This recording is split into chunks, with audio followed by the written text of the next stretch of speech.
ಬಸವಲಿಂಗಾಯ ನಮಃ. ಜೊತೆಗೆ ಪರಮ ಪೂಜ್ಯರಿಗೆ ಗೌರವ ಸಮರ್ಪಣೆಯನ್ನ ಸ್ವರೂಪ ತಾಯಿ ಭಂತ ಅವರಿಂದ ನೆರವೇರ್ತದೆ. ಓಂ ಶ್ರೀ ಗುರು ಬಸವಲಿಂಗಾಯ ನಮಃ. ಓಂ ಶ್ರೀ ಗುರು ಬಸವಲಿಂಗಾಯ ನಮಃ. ಇಂದಿನ ನಮಃ. ಈಗ ಧರ್ಮಗ್ರಂಥ ಪಠಣವನ್ನ ಮಾಡೋಣ. ವಂದಿಸಿ ಇವತ್ತಿನ ಈ ಪ್ರವಚನಕ್ಕೆ ಆಗಮಿಸಿದಂಥ ಎಲ್ಲ ಶರಣ ಶರಣರಿಗೂ ತಾಯಿಯರಿಗೂ ನನ್ನ ಅನಂತ ಪ್ರಣಾಮಗಳನ್ನು.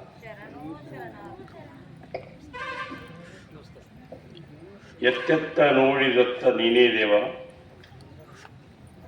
ಸಕಲ ವಿಸ್ತಾರದ ರೂಹು ನೀನೇ ದೇವ, ವಿಶ್ವತೋ ಚಕ್ಷು ನೀನೇ ದೇವ, ವಿಶ್ವತೋ ಮುಖ ನೀನೇ ದೇವ, ವಿಶ್ವತೋ ಬಾಹು ನೀನೇ ದೇವ, ವಿಶ್ವತ ಪಾದ ನೀನೇ ದೇವ, ಕೂಡಲ ಸಂಗಮ ದೇವ. ಓಂ ಶ್ರೀ ಗುರು ಬಸವಲಿಂಗಾಯ ನಮಃ. ಸಕಲ ನಿಷ್ಕಳವ ಕೂಡಿಕೊಂಡಿದ್ದೆಯಾಗಿ ಸಕಲ ನೀನೇ ನಿಷ್ಕಳ ನೀನೇ ಕಂಡಯ್ಯ, ವಿಶ್ವತೋ ಚಕ್ಷು ನೀನೇ ದೇವ, ವಿಶ್ವತೋ ಮುಖ ನೀನೇ ದೇವ, ವಿಶ್ವತೋ ಬಾಹು ನೀನೇ ದೇವ, ಕೂಡಲ ಸಂಗಮ ದೇವ. ಓಂ ಶ್ರೀ ಗುರು ಬಸವಲಿಂಗಾಯ ನಮಃ. ಶ್ರುತಿತತಿಯ ಶಿರದ ಮೇಲೆ ಅತಿಷ್ಠಿತ ಸಾಂಗುಲನ ಅತಿಷ್ಠಿತ ಸಾಂಗುಲನ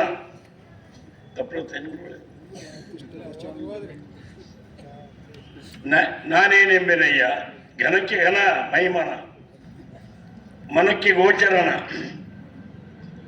ಅಣುರೇಣಿಯಾನ್ ಮಹತ್ವ ಮಹಯಾನ, ಮಹಾದಾನಿ ಕೂಡಲ ಸಂಗಮ ದೇವ.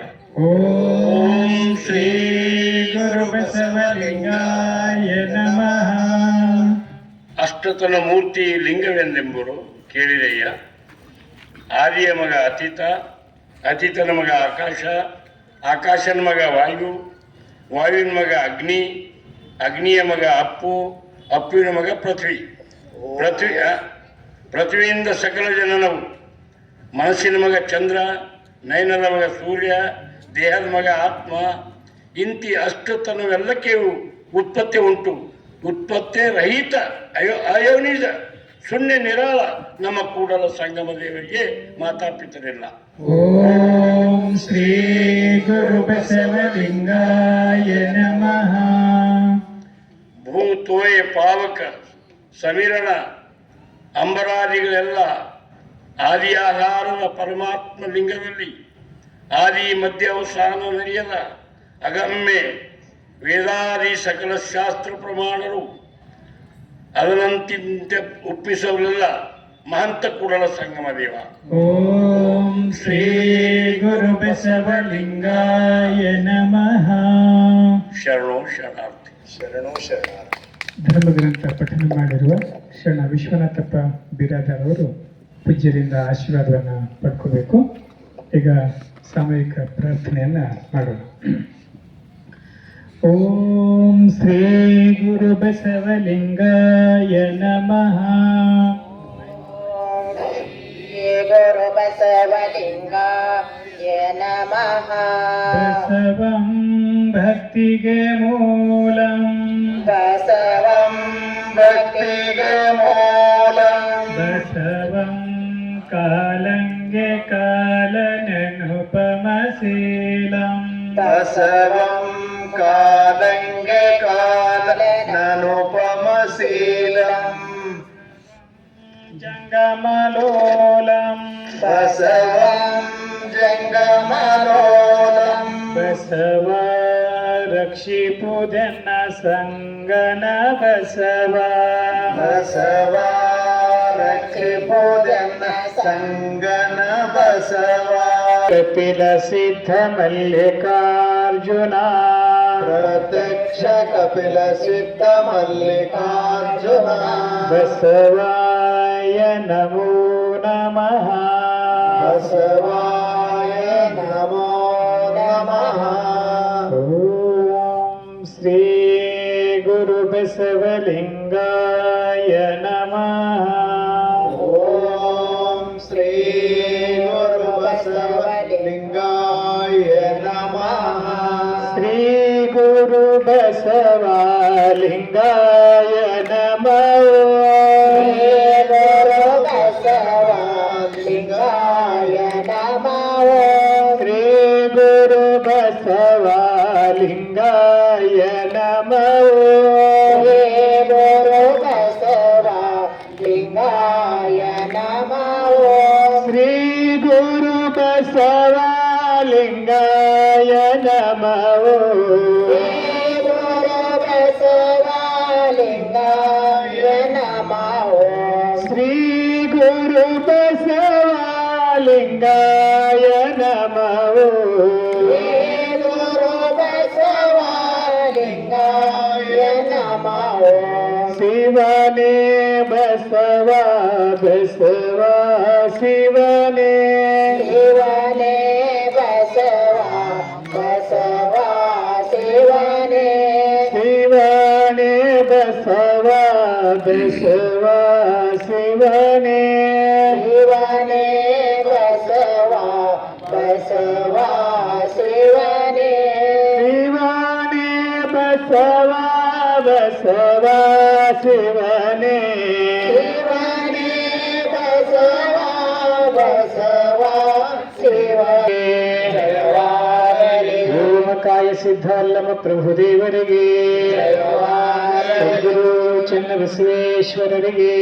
ಜಯವಾಗಲಿ ಪರಮ ಪೂಜ್ಯರ ಸತ್ಯ ಸಂಕಲ್ಪಕ್ಕೆ. ಜಯವಾಗಲಿ. ಪ್ರತಿನಿತ್ಯದಂತೆ ಇಂದು ಅನುಭವ ಮಂಟಪ ಸಂಸ್ಕೃತಿ ವಿದ್ಯಾಲಯದ ವಿದ್ಯಾರ್ಥಿನಿ ಕುಮಾರಿ ತನುಶ್ರೀ ಸಚಿನ್ 8ನೇ ತರಗತಿಯ ವಿದ್ಯಾರ್ಥಿನಿ ಈಗ ವೇದಿಕೆಗೆ ಬಂದು ತಮ್ಮ ಅನುಭವವನ್ನು ಹಂಚಿಕೊಡಬೇಕು. ಆಕೆ ನಮ್ಮ ಶರಣ ಸಂಸ್ಕೃತಿಯಲ್ಲಿ ಅಷ್ಟಾವರಣ ಪಂಚಾಚಾರ ಶಟಸ್ಥಲ ಅಂತ ಬರ್ತಾವೆ. ಅದರಲ್ಲಿ ನಿನ್ನೆ ಮೊನ್ನೆ ನಾವು ಇಷ್ಟಲಿಂಗ ಗುರು ವಿಭೂತಿ ರುದ್ರಾಕ್ಷಿಯನ್ನು ಕುರಿತು ಕೇಳಿದ್ದೇವೆ. ಶಟಸ್ಥಲದಲ್ಲಿ ಭಕ್ತ ಸ್ಥಳ, ಮಹೇಶ ಸ್ಥಳ, ಪ್ರಸಾದಿ ಸ್ಥಳ ಅಂತ ಬರ್ತದೆ. ಅದರಲ್ಲಿ ಪ್ರಸಾದಿ ಸ್ಥಳದ ಕುರಿತು ಈಗ ತನುಶ್ರೀ ಅವರು ಮಾತನಾಡ್ತಾರೆ. ಆಕೆ ಮಾತುಗಳನ್ನು ನಾವು ನೀವೆಲ್ಲ ಆಲಿಸೋಣ.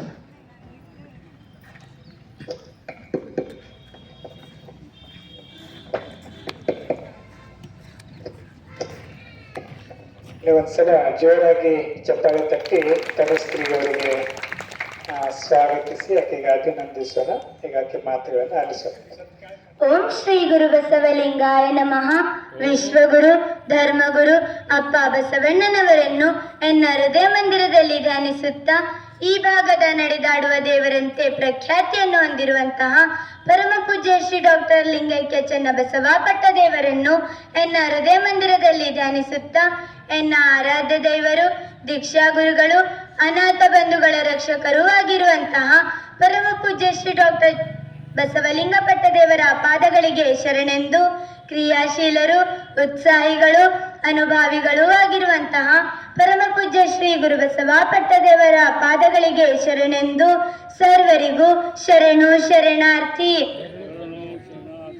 ಇಂದು ನಾನು ಶಟಸ್ಥಲದಲ್ಲಿರುವ ಮೂರನೆಯದಾದ ಪ್ರಸಾದಿಯ ಕುರಿತು ಒಂದೆರಡು ಮಾತನಾಡಲು ಇಚ್ಛಿಸುತ್ತೇನೆ. ಶಟಸ್ಥಲ ಎಂದರೇನು? ಷಟ್ ಎಂದರೆ 6, ಸ್ಥಳ ಎಂದರೆ ಮಾನಸಿಕವಾಗಿ ಹಂತ ಹಂತವಾಗಿ ಏರುವುದೇ ಶಟಸ್ಥಲ.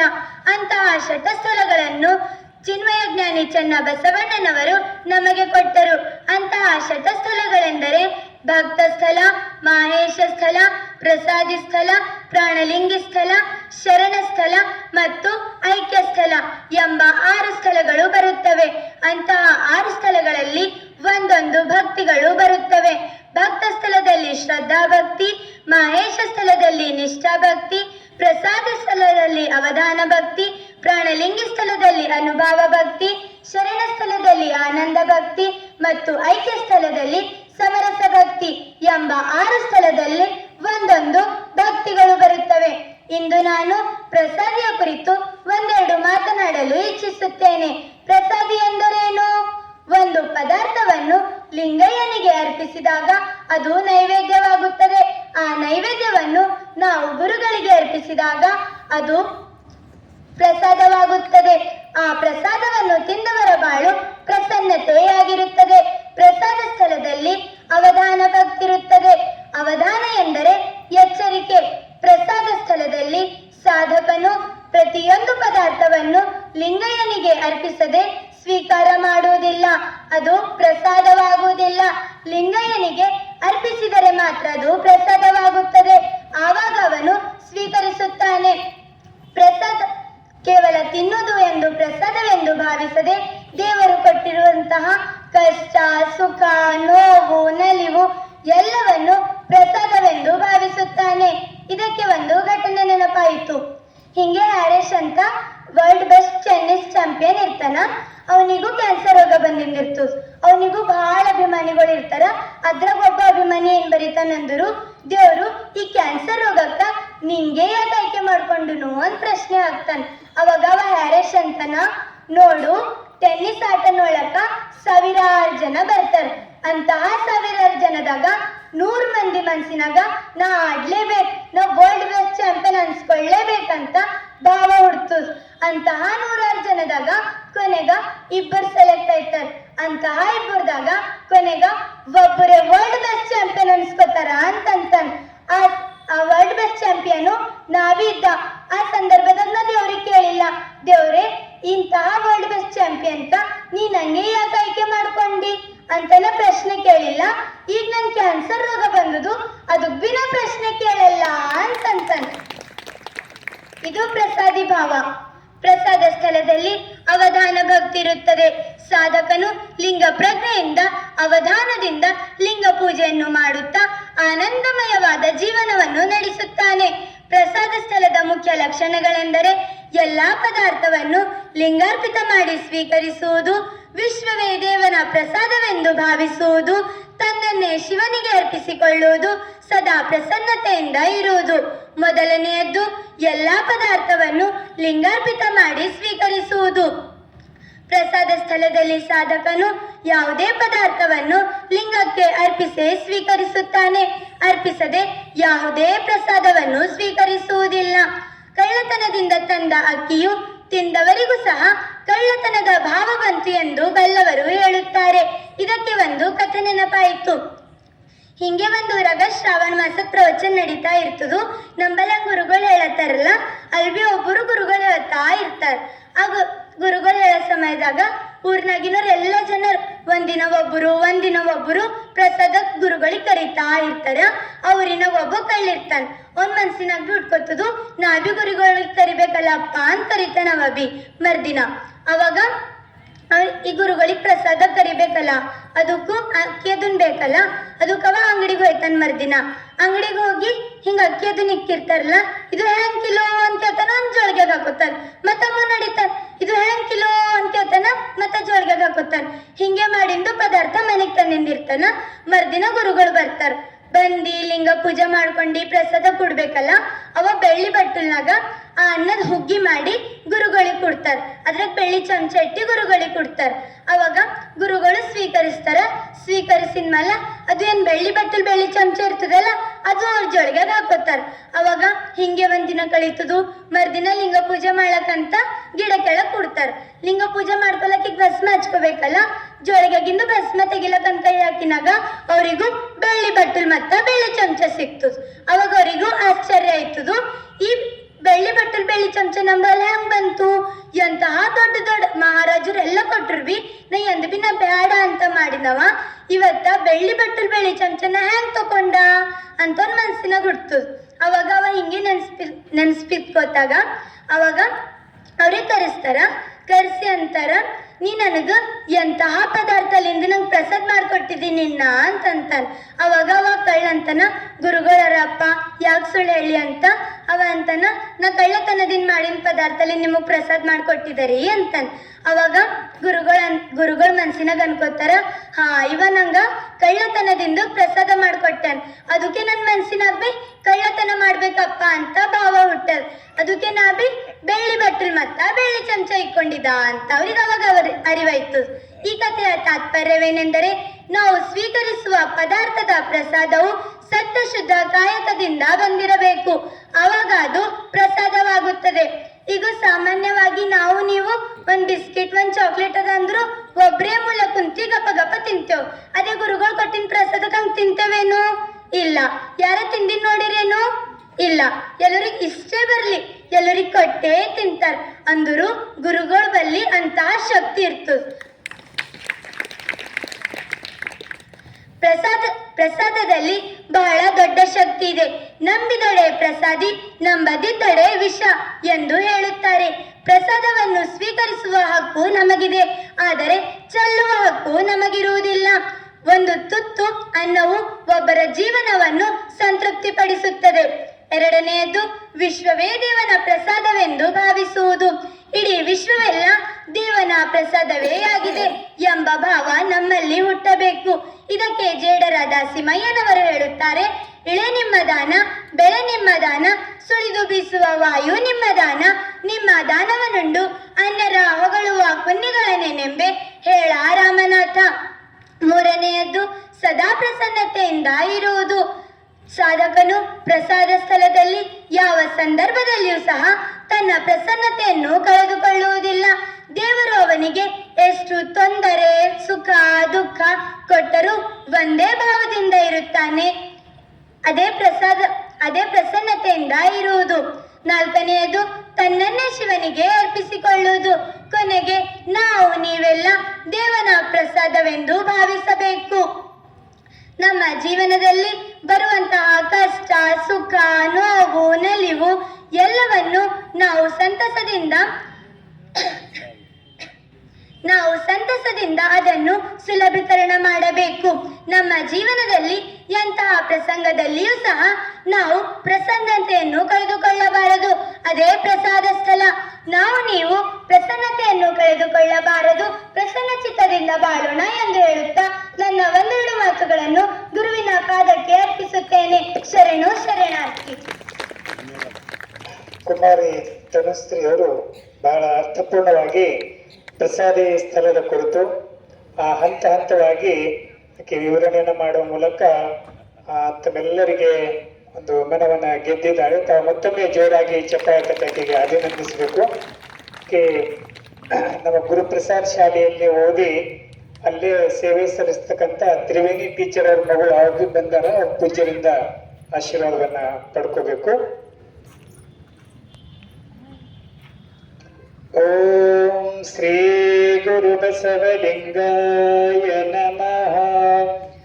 ಓಂ ಶ್ರೀ ಗುರು ಬಸವಲಿಂಗಾಯ ನಮಃ.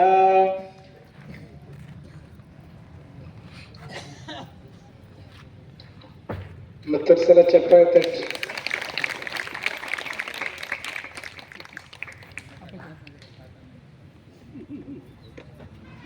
ಮತ್ತೊಮ್ಮೆ ತನುಶ್ರೀ ಅವರಿಗೆ ಅನಂತ ಅಲ್ಲಮ ಪ್ರಭುವಿನ ವಚನ ದರ್ಶನ ಪ್ರವಚನವನ್ನ ಆಲಿಸೋಣ.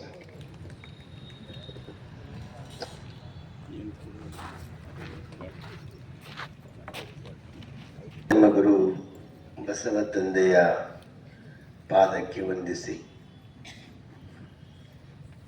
ಸದ್ಗುರುಗಳಾದ ಡಾಕ್ಟರ್ ಚನ್ನಬಸವ ಪಟ್ಟದೇವರ ಚರಣ ಕಮಲಗಳನ್ನು ಸ್ಮರಿಸಿಕೊಂಡು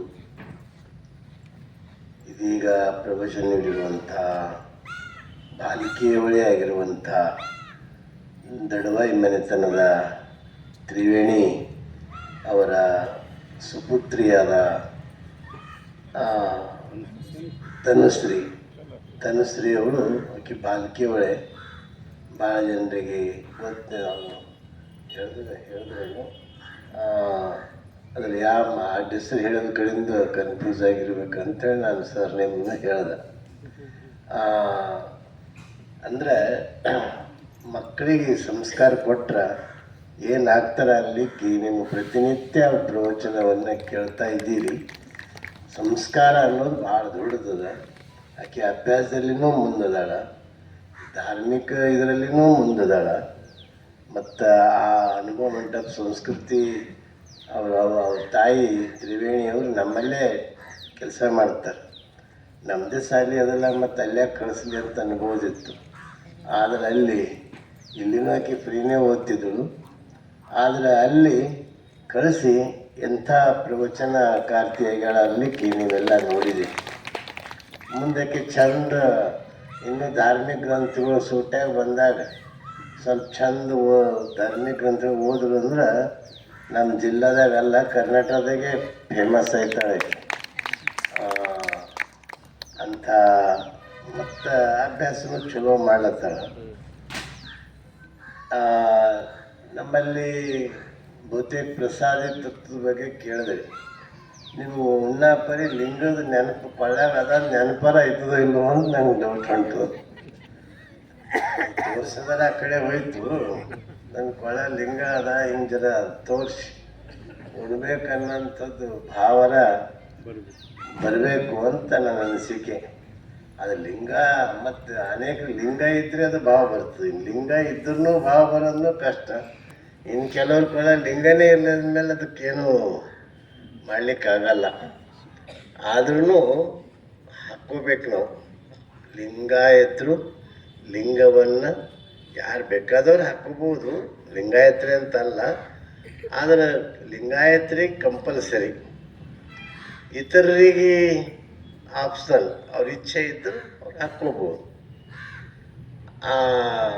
ಹಂಗೆ ಮತ್ತು ಈ ವಿದ್ಯಾರ್ಥಿಗಳು ಭಾಷಣ ಕೇಳೋಕೆ ಯಾರನ್ನ ನೋಡ್ದೆ ಸೊಮ್ಮೆ ಇವತ್ತು ಯಾರು ಮುಗಿಯೋ ಪರಿ ಹೊಂಟೀವಿ, ಯಾರು 5 ನಿಮಿಷ ಭಾಷಣ ಆಗೋ ಪರಿ ಹೊಂಟೀವಿ.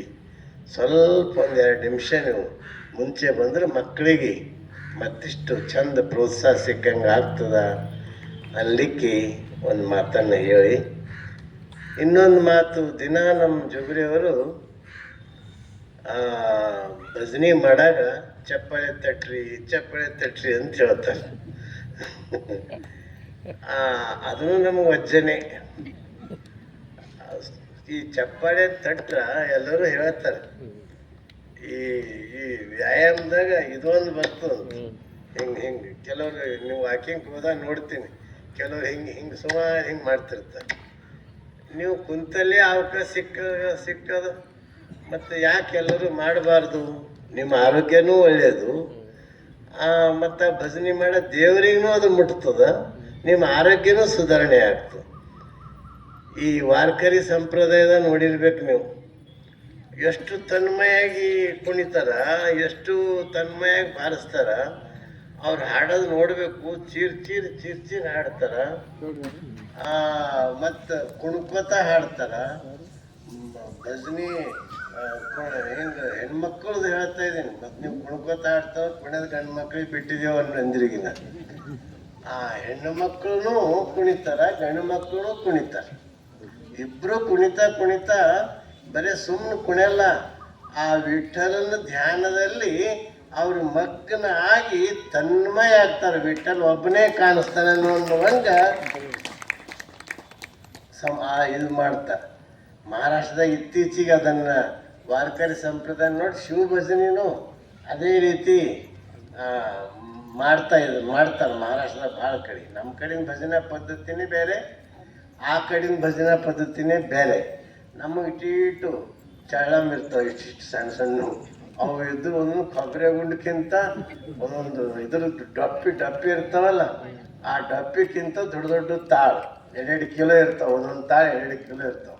ಆದ್ರೂ ಹಿಂಗೆ ಇಂಥ ದಪ್ಪಂದು ಚರಟಿ ಅಂತ ಇರ್ತಾವಲ್ಲ, ಅಂಥ ದಪ್ಪನ ಹಗ್ಗ ಕೊಳ್ಳಿಗೆ ಹಾಕ್ಕೊಂಡು ಹಿಂಗೆ ಕುಣಿಲತ್ತರು ಅಂದ್ರೆ ಸಾಕ್ಷಾತ್ ಶಿವ ಮುಂದೆ ನಿಂತಂಗೆ ಭಾಸ ಆಗ್ತದೆ. ಅಷ್ಟು ತನ್ಮಯ ಆಗ್ತದೆ. ನೀವು ಒಂದು 10 ಇರ್ಲಕ್ಕಿಂತ ಪ್ರಾರ್ಥನೆ 5 ನಿಮಿಷ ಇರ್ತದ. ಪಾಪ ದಿನ ಹೇಳೋದು ನೋಡಿ ಚಪ್ಪಾಳೆ ಹಾಕ್ರಿ ಅಂತಿರ್ತಾರೆ. ನಾನೇ ಇವತ್ತು ಹೇಳ್ಬೇಕಂತ ತಿಳ್ಕೊಂಡು ಮತ್ತು ನಂಗೆ ನೆನಪಾಗೈತೆ ಅಂತ ಬರ್ಕೊಂಡಿದೆ ಇಲ್ಲಿ ಚಪ್ಪಾಳೆ ಹಾಕೋದು. ಅಂದ್ರೆ ಹಾಕಬೇಕು ಶಿವನಲ್ಲಿ, ಆ ಪರಮಾತ್ಮನಲ್ಲಿ ಭಕ್ತಿ, ಅದರಲ್ಲಿ ತನ್ಮಯತೆ ಇರ್ತದೆ. ಚಪ್ಪಾಳೆ ಹಾಕೋದ್ರಲ್ಲಿ ತನ್ಮಯತೆ ಇರ್ತದೆ. ಮತ್ತದು ದೇವರಿಗೂ ದೇವರಿಗೆ ಯಾಂತ್ರಿಕವಾಗಿ ಪೂಜೆ ಮಾಡೋದು, ಯಾಂತ್ರಿಕವಾಗಿ ಇದು ಮಾಡೋದು, ಏನೋ ಮಜ್ಜನ ಮಾಡೋದು, ಏನೋ ಟಿಬತಿ ಹಚ್ಚದ, ಏನೋ ಹೋದ, ಏನೋ ಹಂಗಲ್ಲ. 1 ನಿಮಿಷ ಮಾಡ್ರಿ, 5 ನಿಮಿಷ ಮಾಡ್ರಿ, 10 ನಿಮಿಷ ಮಾಡ್ರಿ, ತನ್ಮಯತೆ ಇರಬೇಕು. ಅದ್ರಾಗ ಮುಳುಗಿ ಬಿಡಬೇಕು, ಅದ್ರಾಗ ತನ್ಮಯ ಆಗಬೇಕು. ಅಪ್ಪವ್ರ ಕಾರ್ಯಕ್ರಮದಾಗ ಒಬ್ಬರ ಮನೆಗೆ ಚಂದಕ್ಕಂತ ಹೋಗಿದ್ದೆವು. ಮುಂದೆಲ್ಲ ಟಿ ವಿ ನೋಡ್ಕೊತ ಕುಂತಾರ. ಅದೇನಂತಾರ ಧಾರಾವಾಹಿ. ನಾನು ಹಿಂಗೆ ಸಪೋರ್ಟ್ ಮಾಡಿದ್ರೆ ನನ್ನ ಕಡೆ ಒಬ್ಬರೂ ನೋಡಲ್ಲ, ಅಷ್ಟು ಮಗ್ನಾಗ. ನಾ ಏನು ಮಾಡಲಿ, ಒಂದು ಕುರ್ಚಿ ಖಾಲಿ ಇತ್ತು, ನಾನು ಕುಂತ ನೋಡ್ಕೊತ. ಮತ್ತೆ ಏನು ಮಾಡಲಿ, ನಾ ಸಪೋರ್ಟ್ ಮಾಡಿದ್ರು ಎಲ್ಲರೂ ಕೆಮ್ದ್ರು ಹಿಂದೆ ನೋಡಲ್ರು. ಮತ್ತು ನಾನು ಕುರ್ಚಿ ಮೇಲೆ ಕುಂತವೆಲ್ಲ ಧಾರಾವಾಹಿ ಬರ್ತಾವಲ್ಲ, ಇದು ಧಾರಾವಾಹಿ ಅಂತೀವಿ, ಅಡ್ವರ್ಟೈಸ್ ಅಡ್ವರ್ಟೈಸ್ ಜಾಹೀರಾತು ಬರ್ತಾವಲ್ಲ. ಆ ಜಾಹೀರಾತು ಬಂದಾಗ ಒಬ್ಬ ಹಿಂಗೆ ಹೊಂಡು ಮುಡ್ಕೊತ ಹಿಂಗೆ ನೋಡ್ದೆ. ಅಪ್ಪ ಗುರುಗಳು ಬಂದಾರ, ಯಾವಾಗ ಬಂದಿರಿ? ಒಂದು ಅರ್ಧ ತಾಸು ಆಯ್ತು ರೀ ಅಂದ. ಹಾಂ, ಅರ್ಧ ತಾಸು ಆಯ್ತು, ನಾನು ನೋಡೇ ಇಲ್ಲ. ನೀವು ಹೆಂಗೆ ನೋಡ್ತೀರಿ? ಏನು ನೋಡ್ಬೇಕು ಅದೇ ನೋಡ್ತೀರಿ, ನಮ್ಗೆ ಹೆಂಗೆ ನೋಡ್ತೀರಿ ಅಂದ್ರೆ ಒಂದು ಸಾಮಾನ್ಯ ಧಾರಾವಾಹಿಯಲ್ಲಿ ಅಷ್ಟೊಂದು ಮಗ್ನ ಆಯ್ತಿ ಬಂದಮೇಲೆ ಜಗದ ಎಲ್ಲ ಕೊಟ್ಟಂಥ ಸೌಕರ್ಯ ಆ ಪರಮಾತ್ಮನನ್ನು ಯಾಕೆ ನಾವು ತನ್ಮಯಾಗಿ ಭಜನೆ ಮಾಡಬಾರ್ದು? ಮಾಡಬೇಕು, ನಾಳೆಯಿಂದ ಮಾಡು. ಅದಕ್ಕೆ ಇದು ಭಕ್ತಿ. ನಿನ್ನೆ ಏನು ಹೇಳಿದ್ರು ಪ್ರಭುದೇವರಂದ್ರೆ ಭಕ್ತಿ ಪಥ ಮುಖ್ಯ. ಆ ಭಕ್ತಿ ಪಥಕ್ಕೆ ನಾವು ಆ ಭಕ್ತಿ ಪಥದಲ್ಲಿ ಪ್ರವೇಶ ಆಗಬೇಕು, ತನ್ಮಯದಿಂದ ಪ್ರವೇಶ ಆಗಬೇಕು, ಮಗ್ನತೆಯಿಂದ ಪ್ರವೇಶ ಆಗಬೇಕು.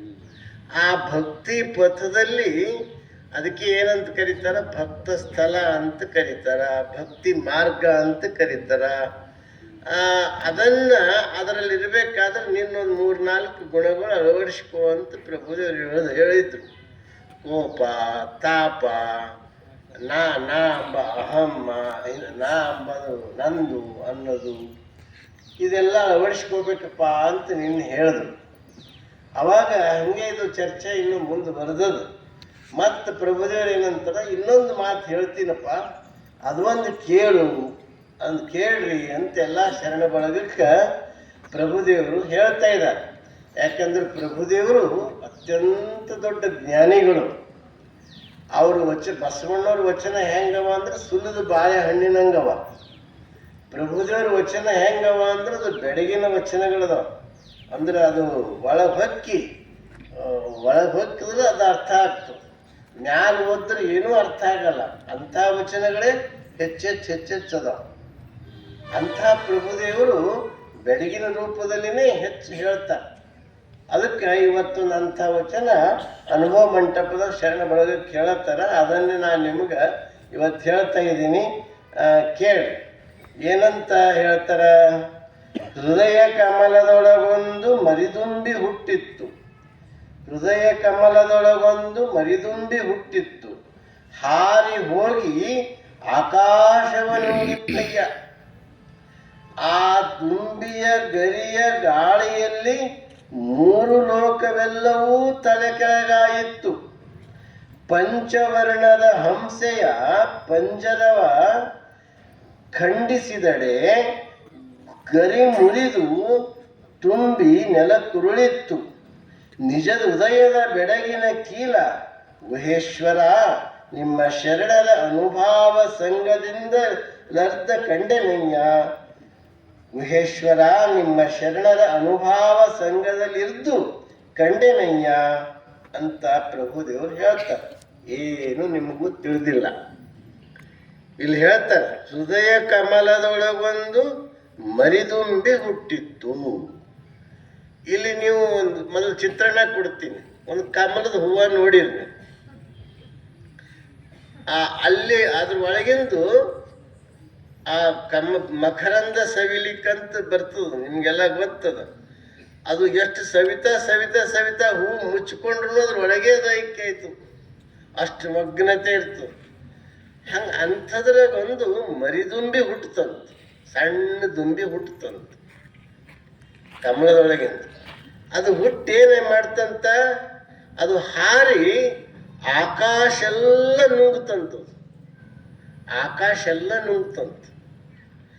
ಆ ಆಕಾಶ ಎಲ್ಲ ನುಂಗಿದ ಮೇಲೆ ಮುಂದೇನು ಮಾಡ್ತಂತ, ಅದು ಆಕಾಶ ಎಲ್ಲ ನುಂಗಿ ಆ ತುಂಬಿಯ ಗರಿ ಗಾಳಿಯಲ್ಲಿ 3 ಲೋಕ ಎಲ್ಲನೂ ತಲೆ ಕೆಳಗಾಯ್ತಂತ. ಆಮೇಲೆ ಪಂಚವರ್ಣದ ಹಂಸೆ ಪಂಜರವ ಖಂಡಿಸಿದಡೆ, ಅಂದ್ರೆ ಅದ್ರ ಮುಂದೇನಾಯ್ತಂತ, ಅದ್ರದ್ದು ಯಾರೋ ಒಬ್ರು ಪಂಕ ಇರ್ತಾವಲ್ಲ, ಗರಿ ಗರಿ ಅಂತಾರೆ, ಆ ಪಂಕ ಕತ್ತರಿಸ್ತಾರಂತ. ಕತ್ತರಿಸಿದ ಮೇಲೆ ಏನು, ಯಾವುದೇ ಪಕ್ಷಿ ಆಗಲಿ ದುಂಬಿ ಆಗಲಿ ಪಂಕ ಕತ್ತರಿಸ್ರ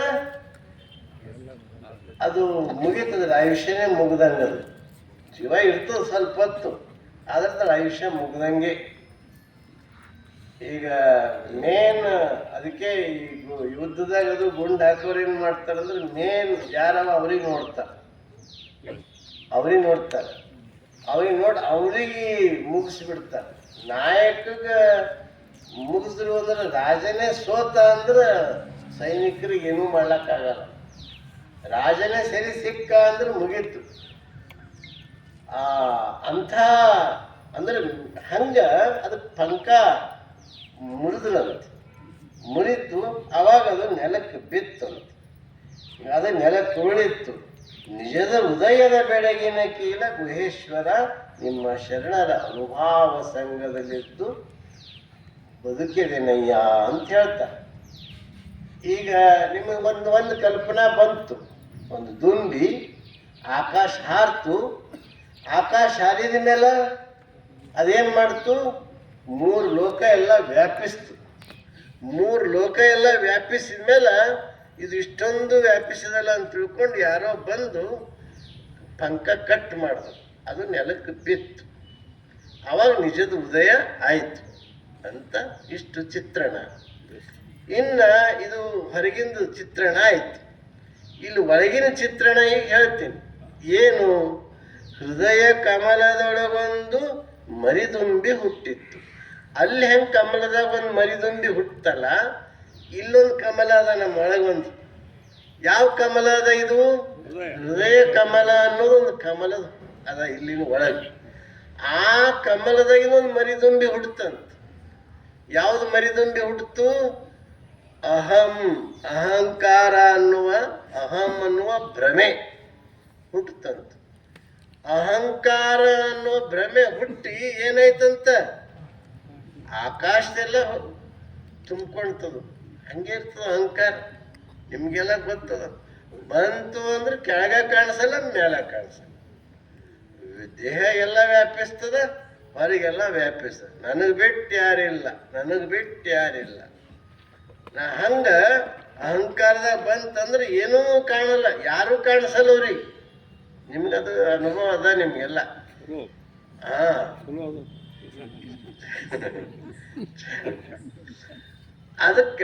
ಅದಕ್ಕೆ ಹೇಳ್ತಾರೆ ನೋಡ್ರಿ, ಬಸವಣ್ಣವ್ರು ಒಂದ್ ಕಡೆ ಹೇಳ್ತಾರೆ, ಏನಂತ ಹೇಳ್ತಾರ, ಗರ ಹೊಡೆದವರ ನುಡಿಸಬಹುದು.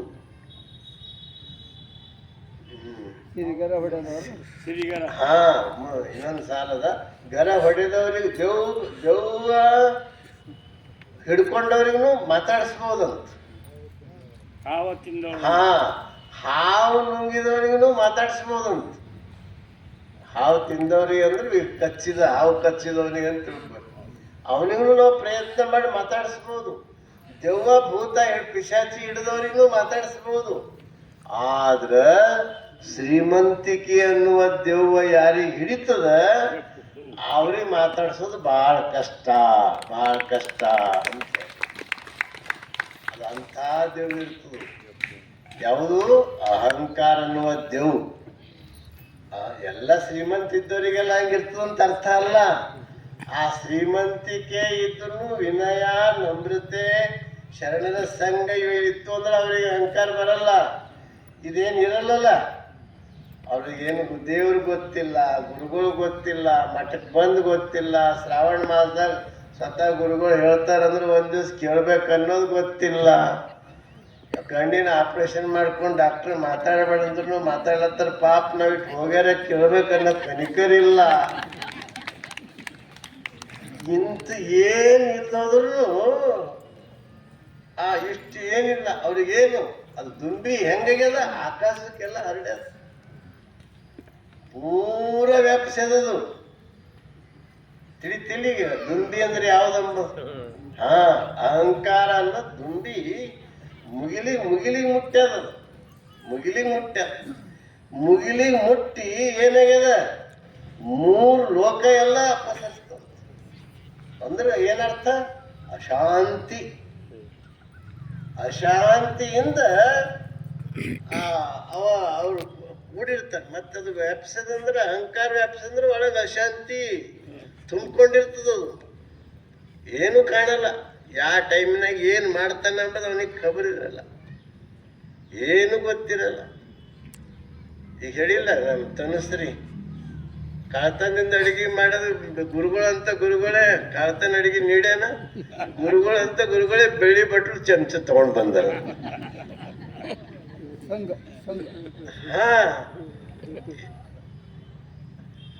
ಅಂದ್ರೆ ಅದು ಯಾಕಂದ್ರೆ ಕಳ್ತಂದು ಹಂಗಿದು ಅಶಾಂತಿ ವ್ಯಾಪಿಸ್ತದ. ಅಶಾಂತಿ ವ್ಯಾಪಿಸಿದಾಗ ಅಹಂಕಾರ ಮುಗಿಲಿಗೆ ಮುಟ್ಟಿತು, ತಲೆಯೆಲ್ಲ ಅಹಂಕಾರದಿಂದ ತುಂಬಿಕೊಳ್ತು, ಮೈಯೆಲ್ಲ ಅಹಂಕಾರದಿಂದ ತುಂಬಿಕೊಳ್ತು ಅಂದ್ರೆ ಯಾರು ಕಾಣಲ್ಲ. ಅಂಥ ಬಡದು ಬಂದಿದ್ದ, ನಂಬಲ್ಲೇ ಓದಿ ಹೋಗ್ಯಾನ, ನಾವೇ ಓದಿಸಿದೆವು. ನಂಗೆ ಬಂದು ನಿಮ್ಗೆ ಎಲ್ಲ ನೋಡಿದರಿ ಅಂತ,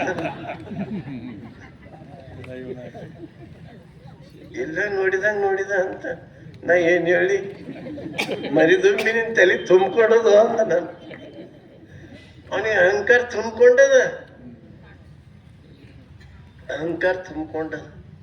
ಹಂಗ ಇರಬಾರ್ದು. ಅದಕ್ಕೆ ಇಲ್ಲಿ ಹೇಳ್ತಾರೆ, ಯಾಕೆ ಆ ದುಂಬಿಗೆ ಅಹಂಕಾರ ತುಂಬಿಕೊಂಡದ. ನಮ್ಮ ಇಲ್ಲಿ ತಿಳಿತಿಲ್ಲ ನಿಮ್ಗೆ, ಎಲ್ಲ ಕಡೆ ವ್ಯಾಪಿಸದದು. ಮನಸ್ಸು, ಭಾವ, ತನು, ಮನ, 3 ಲೋಕ ಅಂದ್ರೇನು? ತನು, ಮನ, ಭಾವ, ಒಳಗ ಹೊರಗ ಎಲ್ಲ ತುಂಬಿ ತೊಗೊಳ್ತದ. ಅಂತಿರ್ಲ ನೀವು ಅಡ್ಡಿ ತುಂಬ್ಯದು ಅಂತೀರಿ ನೋಡ್ರಿ. ಅಂತ ಯಾರ ಸತ್ರ ಅಂದ್ರು ಪೀಡ ಹೋಯ್ತು ಎಲ್ಲರಿಗೆ. ಓದೋ ಪೀಡ ಹೋಯ್ತು ಅಂತಾರೆ. ಒಳ್ಳೆಯವ್ರಿದ್ರ ಇಲ್ರಿ, ಭಾಳ ಒಳ್ಳೆಯವಿತ್ತ, ಇನ್ನೂ 4 ದಿವಸ ಇರ್ಬೇಕಾಗಿತ್ರಿ, ಇನ್ನೂ 4 ದಿವಸ ಇರ್ಬೇಕಾಗಿತ್ತು. ಹಂಗ ಒಬ್ರು ಯಾರೋ ತಾಯಿ ಮಗಳು ಯಾರೋ ತೀರ್ಕೊಂಡ್ರಂತ ಊರಾಗ. ತೀರ್ಕೊಂಡಾಗ ಅವೇನು ಸ್ವರ್ಗಕ್ಕೆ ಹೋದ್ನ ನರಕಕ್ಕೆ ಹೋದ್ನ ಕೇಳ್ಬಾ ಮಗ ಅಂತಂದು. ಆಕಿ ಮಗಳು ಬಂದು ಹೇಳಿದ್ರು ತಾಯಿ, ಇಲ್ಲವ ಅವ ಸ್ವರ್ಗಕ್ಕೆ ಹೋಗ್ಯಾನ ಅಂತ ಹೇಳಿದ್ರು. ನಿಮ್ಮಂತರೊಬ್ರು ಕೇಳಿದ್ರು, ಇದೆಂತ ತಾಜುಬಾ, ಪೋರಿನೇ ಪೋರಿ, ಆಕೆ ಸ್ವರ್ಗಕ್ಕೆ ಹೋದಾಗ ಈಗೇನು ಹುಡುಗಿ ತಿಳಿತು ಅಂದ. ಹೆಂಗೆ ತಿಳಿದ್ರು ಯವ್ವ ನಿನ್ನ ಮಗನಿಗೆ, ನಿನ್ನ ಮಗಳು ಹೆಂಗೆ ತಿಳಿದ್ರು ಅಂತ ಕೇಳಿದ್ರು. ಇಲ್ಲ, ಅಲ್ಲಿದ್ದವರೆಲ್ಲ ಪಾಪ ಕಣ್ಣೀರು ಸುರಿಸಿ, ಇಲ್ಲ ರೀ ಭಾಳ ಒಳ್ಳೆವಿದ್ದ, 4 ದಿವಸ ಇರಬೇಕಾಗಿತ್ತು ಅಂತ ಎಲ್ಲರ ಬಾಯ್ದಾಗಿತ್ತು ರೀ. ಎಲ್ಲರ ಬಾಯ್ದಾಗಿದ್ದ ಸಲುವಾಗಿ ಎಲ್ಲರ ಬಾಯ್ದಾಗಿದ್ದ ಮನುಷ್ಯ ಅವ ಸ್ವರ್ಗದಾಗೆ ಇರ್ತಾನೆ, ನರಕದಾಗ ಹೆಂಗಿರ್ತಾನ? ನರಕ ಅಂತ ಹೆಂಗೆ ತಿಳಿತದ? ಬೇಡ ಹೋಯ್ತ್ರಿ. ಊರೆಲ್ಲ ಸಾಕು ಮಾಡಿಟ್ಟಿದ್ದ ಪುಣ್ಯಾತ್ಮ, ಊರೆಲ್ಲ ಸಾಕು ಮಾಡಿಟ್ಟಿದ್ದ. ಯಾವಾಗ ಕಣ್ಣು ಮುಸ್ತಾನೋ ದೇವರು ಅಂತ ನಮಗೆ ಚಿಂತೆ ಆಗಿತ್ತು.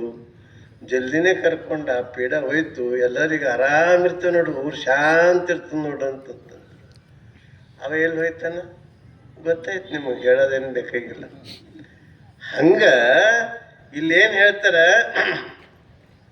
ಅಹಂ ಅನ್ನುವಂಥ ಇದು ಏರ್ತು ಅಂದ್ರ ನಮ್ಮ ಗುರುಗಳು ಕಾಣಿಸಲ್ರು, ಲಿಂಗ ಕಾಣಿಸಲ್ದು, ಜಂಗಮ್ ಕಾಣಿಸಲ್ರು, ಆಶ್ರಮ ಕಾಣಿಸಲ್ದು, ಏನು ಕಾಣಿಸಲ್ಲ, ಏನು ಕಾಣಿಸಲ್ಲ. ಅದು ತುಂಬಿರ್ತದ. ಅದಕ್ಕೆ ನೀವು ನೋಡಿರ್ಬೇಕು, ಈ ಗಾಳಿ ಪಟ ಹಾರಿಸ್ತಾರಲ್ರಿ, ಗಾಳಿ ಪಟ ಹಾರಿಸಾಗ ಮ್ಯಾಲ್ ಮ್ಯಾಲ್ ಮ್ಯಾಲ್ ಮ್ಯಾಲ್ ಮ್ಯಾಲ್ ಮ್ಯಾಲ ಹೋಯ್ತು.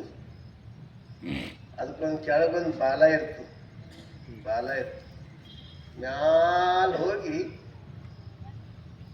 ಆಕಾಶ ಮಾತಾಡಿಸ್ತಂತ, ಏನಪ್ಪ ಎಷ್ಟು ಮ್ಯಾಲೆ ಬಂದಿದ್ವಿ, ಎಷ್ಟು ಮ್ಯಾಲೆ ಬಂದಿದ್ವಿ, ಭಾಳ ಖುಷಿ ಆಯ್ತದ, ಎಷ್ಟು ಮ್ಯಾಲೆ ಬಂದಿದೆ ಅಂತ ಅದಕ್ಕೆಲ್ಲ ಶಬಸ್ಗಿರಿ ಕೊಡ್ತು. ಇದಕ್ಕೆ ನಿನ್ಕಿಂತ ನಿನ್ನ ಬಾಲನೇ ಇದು ತನ ಕರ್ಕೊಂಡು ಬಂದದ ಅಂತಂತಂತು. ಹೇ ಬಾಲ ಇದಕ್ಕೆ ಕರ್ಕೊಂಡು ಬರ್ತದ್ರಿ, ನಾ ಬಂದೀನಿ, ನಾ ಬಂದ ಕಡೆಯಿಂದ ಅದು ನಾ ಬಂದೀನಿ.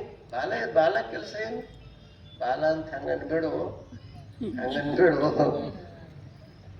ನಾನೇ ನಿಮ್ಗೆ ಬ್ಯಾಲೆನ್ಸ್ ಮಾಡಿ ಹಾರಿಸ್ಲತ್ತೀನಿ, ಹಂಗೆ ಸ್ವಲ್ಪ ಬರಬೇಡ್ದು ನಿನಗೆ, ಅಹಂ ಬರಬೇಡ್ದು. ಆಯ್ತು ನೀ ಅಂತಿದ್ದೆ, ನಡಿ ಅಂತದ್ದು, ನಡಿ ಅಂಥದಕ್ಕೆ ಈಟ್ ಬೈಲತ್ತು. ನೀ ಇನ್ನೂ ಮಂದಿ ಅಂದ್ರೆ ನಿನಗೆ ಇಲ್ಲೇ ಬಿಟ್ಕೊಡ್ತಾ ನೋಡಿ. ನಿನಗೆ ಏನು ತಿಳ್ಕೊಂಡಿದಿ, ನಿನ್ನಿಂದ ಬಂದಿನ, ನಾ ಏರಿದ ಮ್ಯಾಲ, ಹಂಗನ್ಬೇಡ ಆಯ್ತು ನಡಿ, ಹೀಗೆ ನಡಿ, ಗೆಟೌಟ್ ಅಂತದ್ದು. ಅದು ಇದಕ್ಕೆ ಬುದ್ಧಿ ಕಲಿಸ್ಬೇಕಂತೇನು ಮಾಡ್ತದೆ, ಬಾಲ ಬಿಚ್ಕೊಂಡು ಕೆಳಗೆ ಬಿದ್ದು ಬಂತು. ಬಾಲ ಹೋಗೋಣದು ಹಿಂಗಾಡತ್, ಹಿಂಗೆ ಗೋಟ್ ಹೊಡ್ಲತ್ತಿದ್ದು. ಗೋಟ್ ಹೊಡ್ಕೋತ ತಿರ್ಕೋತ ತಲೆ ಕೆಳಗಲತ್ತು, ಕಾಲ್ ಮ್ಯಾಲ ಆಗಲತ್ತು, ತಲೆ ಕೆಳಗಲತ್ತು, ಕಾಲ್ ಮ್ಯಾಲ. ದಾಪ್ ಅಂತ ನಿಮ್ಮೇನು ಗೊಬ್ಬರ ಹಾಕ್ತಿಲ್ಲ, ತಿಪ್ಪಿ ರಜಾ ಅಂತ ತಿಪ್ಪಿ ಮೇಲೆ ಹೋಗೋದು ಬೆತ್ತು ಆಯ್ತು. ಅವ ಬಾಲ ಕೇಳ್ತಿ, ಯಾಕೆಣ್ಣ ಕೆಳಗೆ ಬಿದ್ದಿ, ಯಾಕೆಣ್ಣ ಕೆಳಗೆ ಬಿದ್ದಿ? ಅವಾಗಿಲ್ಲಪ್ಪ, ನಂಗೆ ಗೊತ್ತಾಗಿಲ್ಲ, ನಿನ್ನಿಂದೆ ನಾನಿದ್ದ, ನಾ ತಪ್ಪು ಮಾಡ್ದ ಅಂದ್ರೆ. ನಾ ಯಾಕೆ ಹೇಳ್ತೀನಿ ಅಂದ್ರೆ, ಅಹಂಕಾರ ಇಷ್ಟೊಂದು ನಮಗೆ ನಾಶ ಮಾಡ್ತದ. ಅದಕ್ಕೆ ಮನುಷ್ಯನ ಜೀವನದಲ್ಲಿ ಎಂಥ ಸಂಪತ್ತು ಬರಲಿ, ಎಂಥ ವಿದ್ಯಾವಂತನಾಗಲಿ, ಎಂಥ ಬುದ್ಧಿವಂತನಾಗಲಿ, ಎಷ್ಟೇ ಜ್ಞಾನಿಯಾಗಿರಲಿ, ಅಹಂ ಅನ್ನೋದು ಮನುಷ್ಯನಿಗೆ ಬರಬಾರ್ದು. ಆ ಅಹಂ ಬರಲಾರ್ದಂಗ ಇಲ್ಲಿ ಹೇಳ್ತಾರೆ ಮುಂದೆ, 3 ಲೋಕವೆಲ್ಲವೂ ತಲೆಗೆಳಗಾಯಿತು. ಪಂಚವರ್ಣದ ಹಂಸೆಯ ಪಂಜರವ ಖಂಡಿಸಿದಡೆ. ಪಂಚವರ್ಣ ಅಂದ್ರೆ ಏನು ಅಂದ್ರೆ ಪಂಚಭೂತ. ಪಂಚಭೂತ ಅಂದ್ರೆ ಪೃಥ್ವಿ, ಆಪ್, ತೇಜ್, ವಾಯು, ಆಕಾಶ. ಈ ಶರೀರದಿಂದಾಗ್ಯದ್ರಿ, ಪಂಚಭೂತದಿಂದಾಗ್ಯದ್ರಿ. ಅದಕ್ಕೇನು ಮಾಡ್ಬೇಕಂತ, ಆ ಪಕ್ಷಿಗೆ ಹಾರಿ ಇಲ್ಲದ ಬಂದು ಕೂಡ್ಲಕ್ ಜಾಗ ಇದ್ರೆ ಅದು ಕೂಡ್ತದ, ಇಲ್ಲಂದ್ರೆ ಹೆಂಗೆ ಕೂಡ್ತದ? ಅದಕ್ಕೆ ಆ ಪಂಚವರ್ಣದ ಇದು ಈ ಶರೀರ ಏನಾಗ್ಯದ, ಶಿವಭಾವ ಹೋಗ್ಯದ, ಅಲ್ಲಿ ದೇಹ ಭಾವ ಬಂದದು. ದೇಹ ಭಾವ ಬಂದ ಕಡೆಯಿಂದ ಅಹಂಕಾರ ಅನ್ನೋ ಪಕ್ಷಿ ಮ್ಯಾಲ ಹಾರ್ಲತ್ತ. ಅದಕ್ಕೆ ಅದ್ರ ಪಂಕ ಕಟ್ ಮಾಡಿದ್ರು. ಯಾರು ಕಟ್ ಮಾಡಿದ್ರು? ಶರಣರು ಕಟ್ ಮಾಡಿದ್ರು. ಸತ್ಸಂಗ ಕಟ್ ಮಾಡ್ತು, ಗುರುವಿನ ಉಪದೇಶ ಕಟ್ ಮಾಡ್ತು. ಆ ಗುರುವಿನ ಉಪದೇಶ ಕಟ್ ಮಾಡಿದ ಸಲುವಾಗಿ ಅದು ಪಕ್ಷಿ ಪಂಕ ಕಳ್ಕೊಂಡು ನೆಲಕ್ಕೆ ದಪ್ಪಂತ ಬಿತ್ತು, ನಾಶ ಆಯಿತು. ನಾಶ ಆದ ಕೂಡಲೇ ಇದು ಏನಾಯಿತು, ಜೀವ ಅದು ಶಿವಭಾವ ತಾಳ್ತು. ಜೀವ ಶಿವಭಾವ ತಾಳಿದ ತಕ್ಷಣ ಒಳಗೆ ಜ್ಞಾನೋದಯ ಆಯಿತು. ಅವಾಗ ಶರಣರ ಸಂಘ ಅದಕ್ಕೆ ಪಕ್ಷಿ ನಮ್ಮಲ್ಲಿ ಇಲ್ಲಿ ಏನು ಅರ್ಥ ಆಯ್ತದೆ ತಿಳ್ಕೊರಿ. ಶರಣರ ಸಂಘ ನಮಗೆ ಇದ್ರ ಅಹಂಕಾರ ಅನ್ನುವ ಮರಿದುಂಬಿ ಹುಟ್ಟಂಗಿಲ್ಲ. ಆ ಅಹಂಕಾರ ಅನ್ನುವುದು ನಾಶ ಮಾಡೋದನ್ನು ಯಾರು? ಶರಣರ ಸಂಘ, ಸತ್ಸಂಗ. ಇವತ್ತು ನಮ್ಮ ಬಸವಲಿಂಗ ದೇವರಂತಾರಲ್ಲ ರಾಷ್ಟ್ರ ಸಂತರು, ಅವ್ರಿಗೆ ಮಹಾರಾಷ್ಟ್ರದ್ದು ಬಹಳ ಅಧ್ಯಯನ ಅದ, ಮರಾಠಿಲೇ ಮೇಗದವ್ರು. ಅವರೊಂದು ಒಂದು ಉದಾಹರಣೆ ಹೇಳಿದ್ರು, ಯಾವುದೋ ಮಾತು ಬಂದಾಗ ಅದು ಇಲ್ಲಿ ಹೋಲ್ತದ, ನಿಮ್ಗೆ ಹೇಳ್ತೀನಿ. ಮಹಾರಾಷ್ಟ್ರದಾಗ ಜ್ಞಾನೇಶ್ವರ ಅಂತ ಒಬ್ಬವರು ಬಹಳ ದೊಡ್ಡ ಸಂತರು, ಎಲ್ಲರ ಹೆಸರು ಕೇಳಿರ್ತೀವಿ ನೀವು, ಜ್ಞಾನೇಶ್ವರ ಅಂತ ಅವ್ರ ಹೆಸರು. ಆ ಜ್ಞಾನೇಶ್ವರದ ಬಳಿ ಚಾಂಗದೇವ ಅನ್ನುವಂಥ ಒಬ್ಬ ಸಂತ, ಅವನ ಹೆಸರೇನು? ಚಾಂಗದೇವ. ಬರೀತಾರೆ, ಕಥೆ ಬರೀತಾರೆ.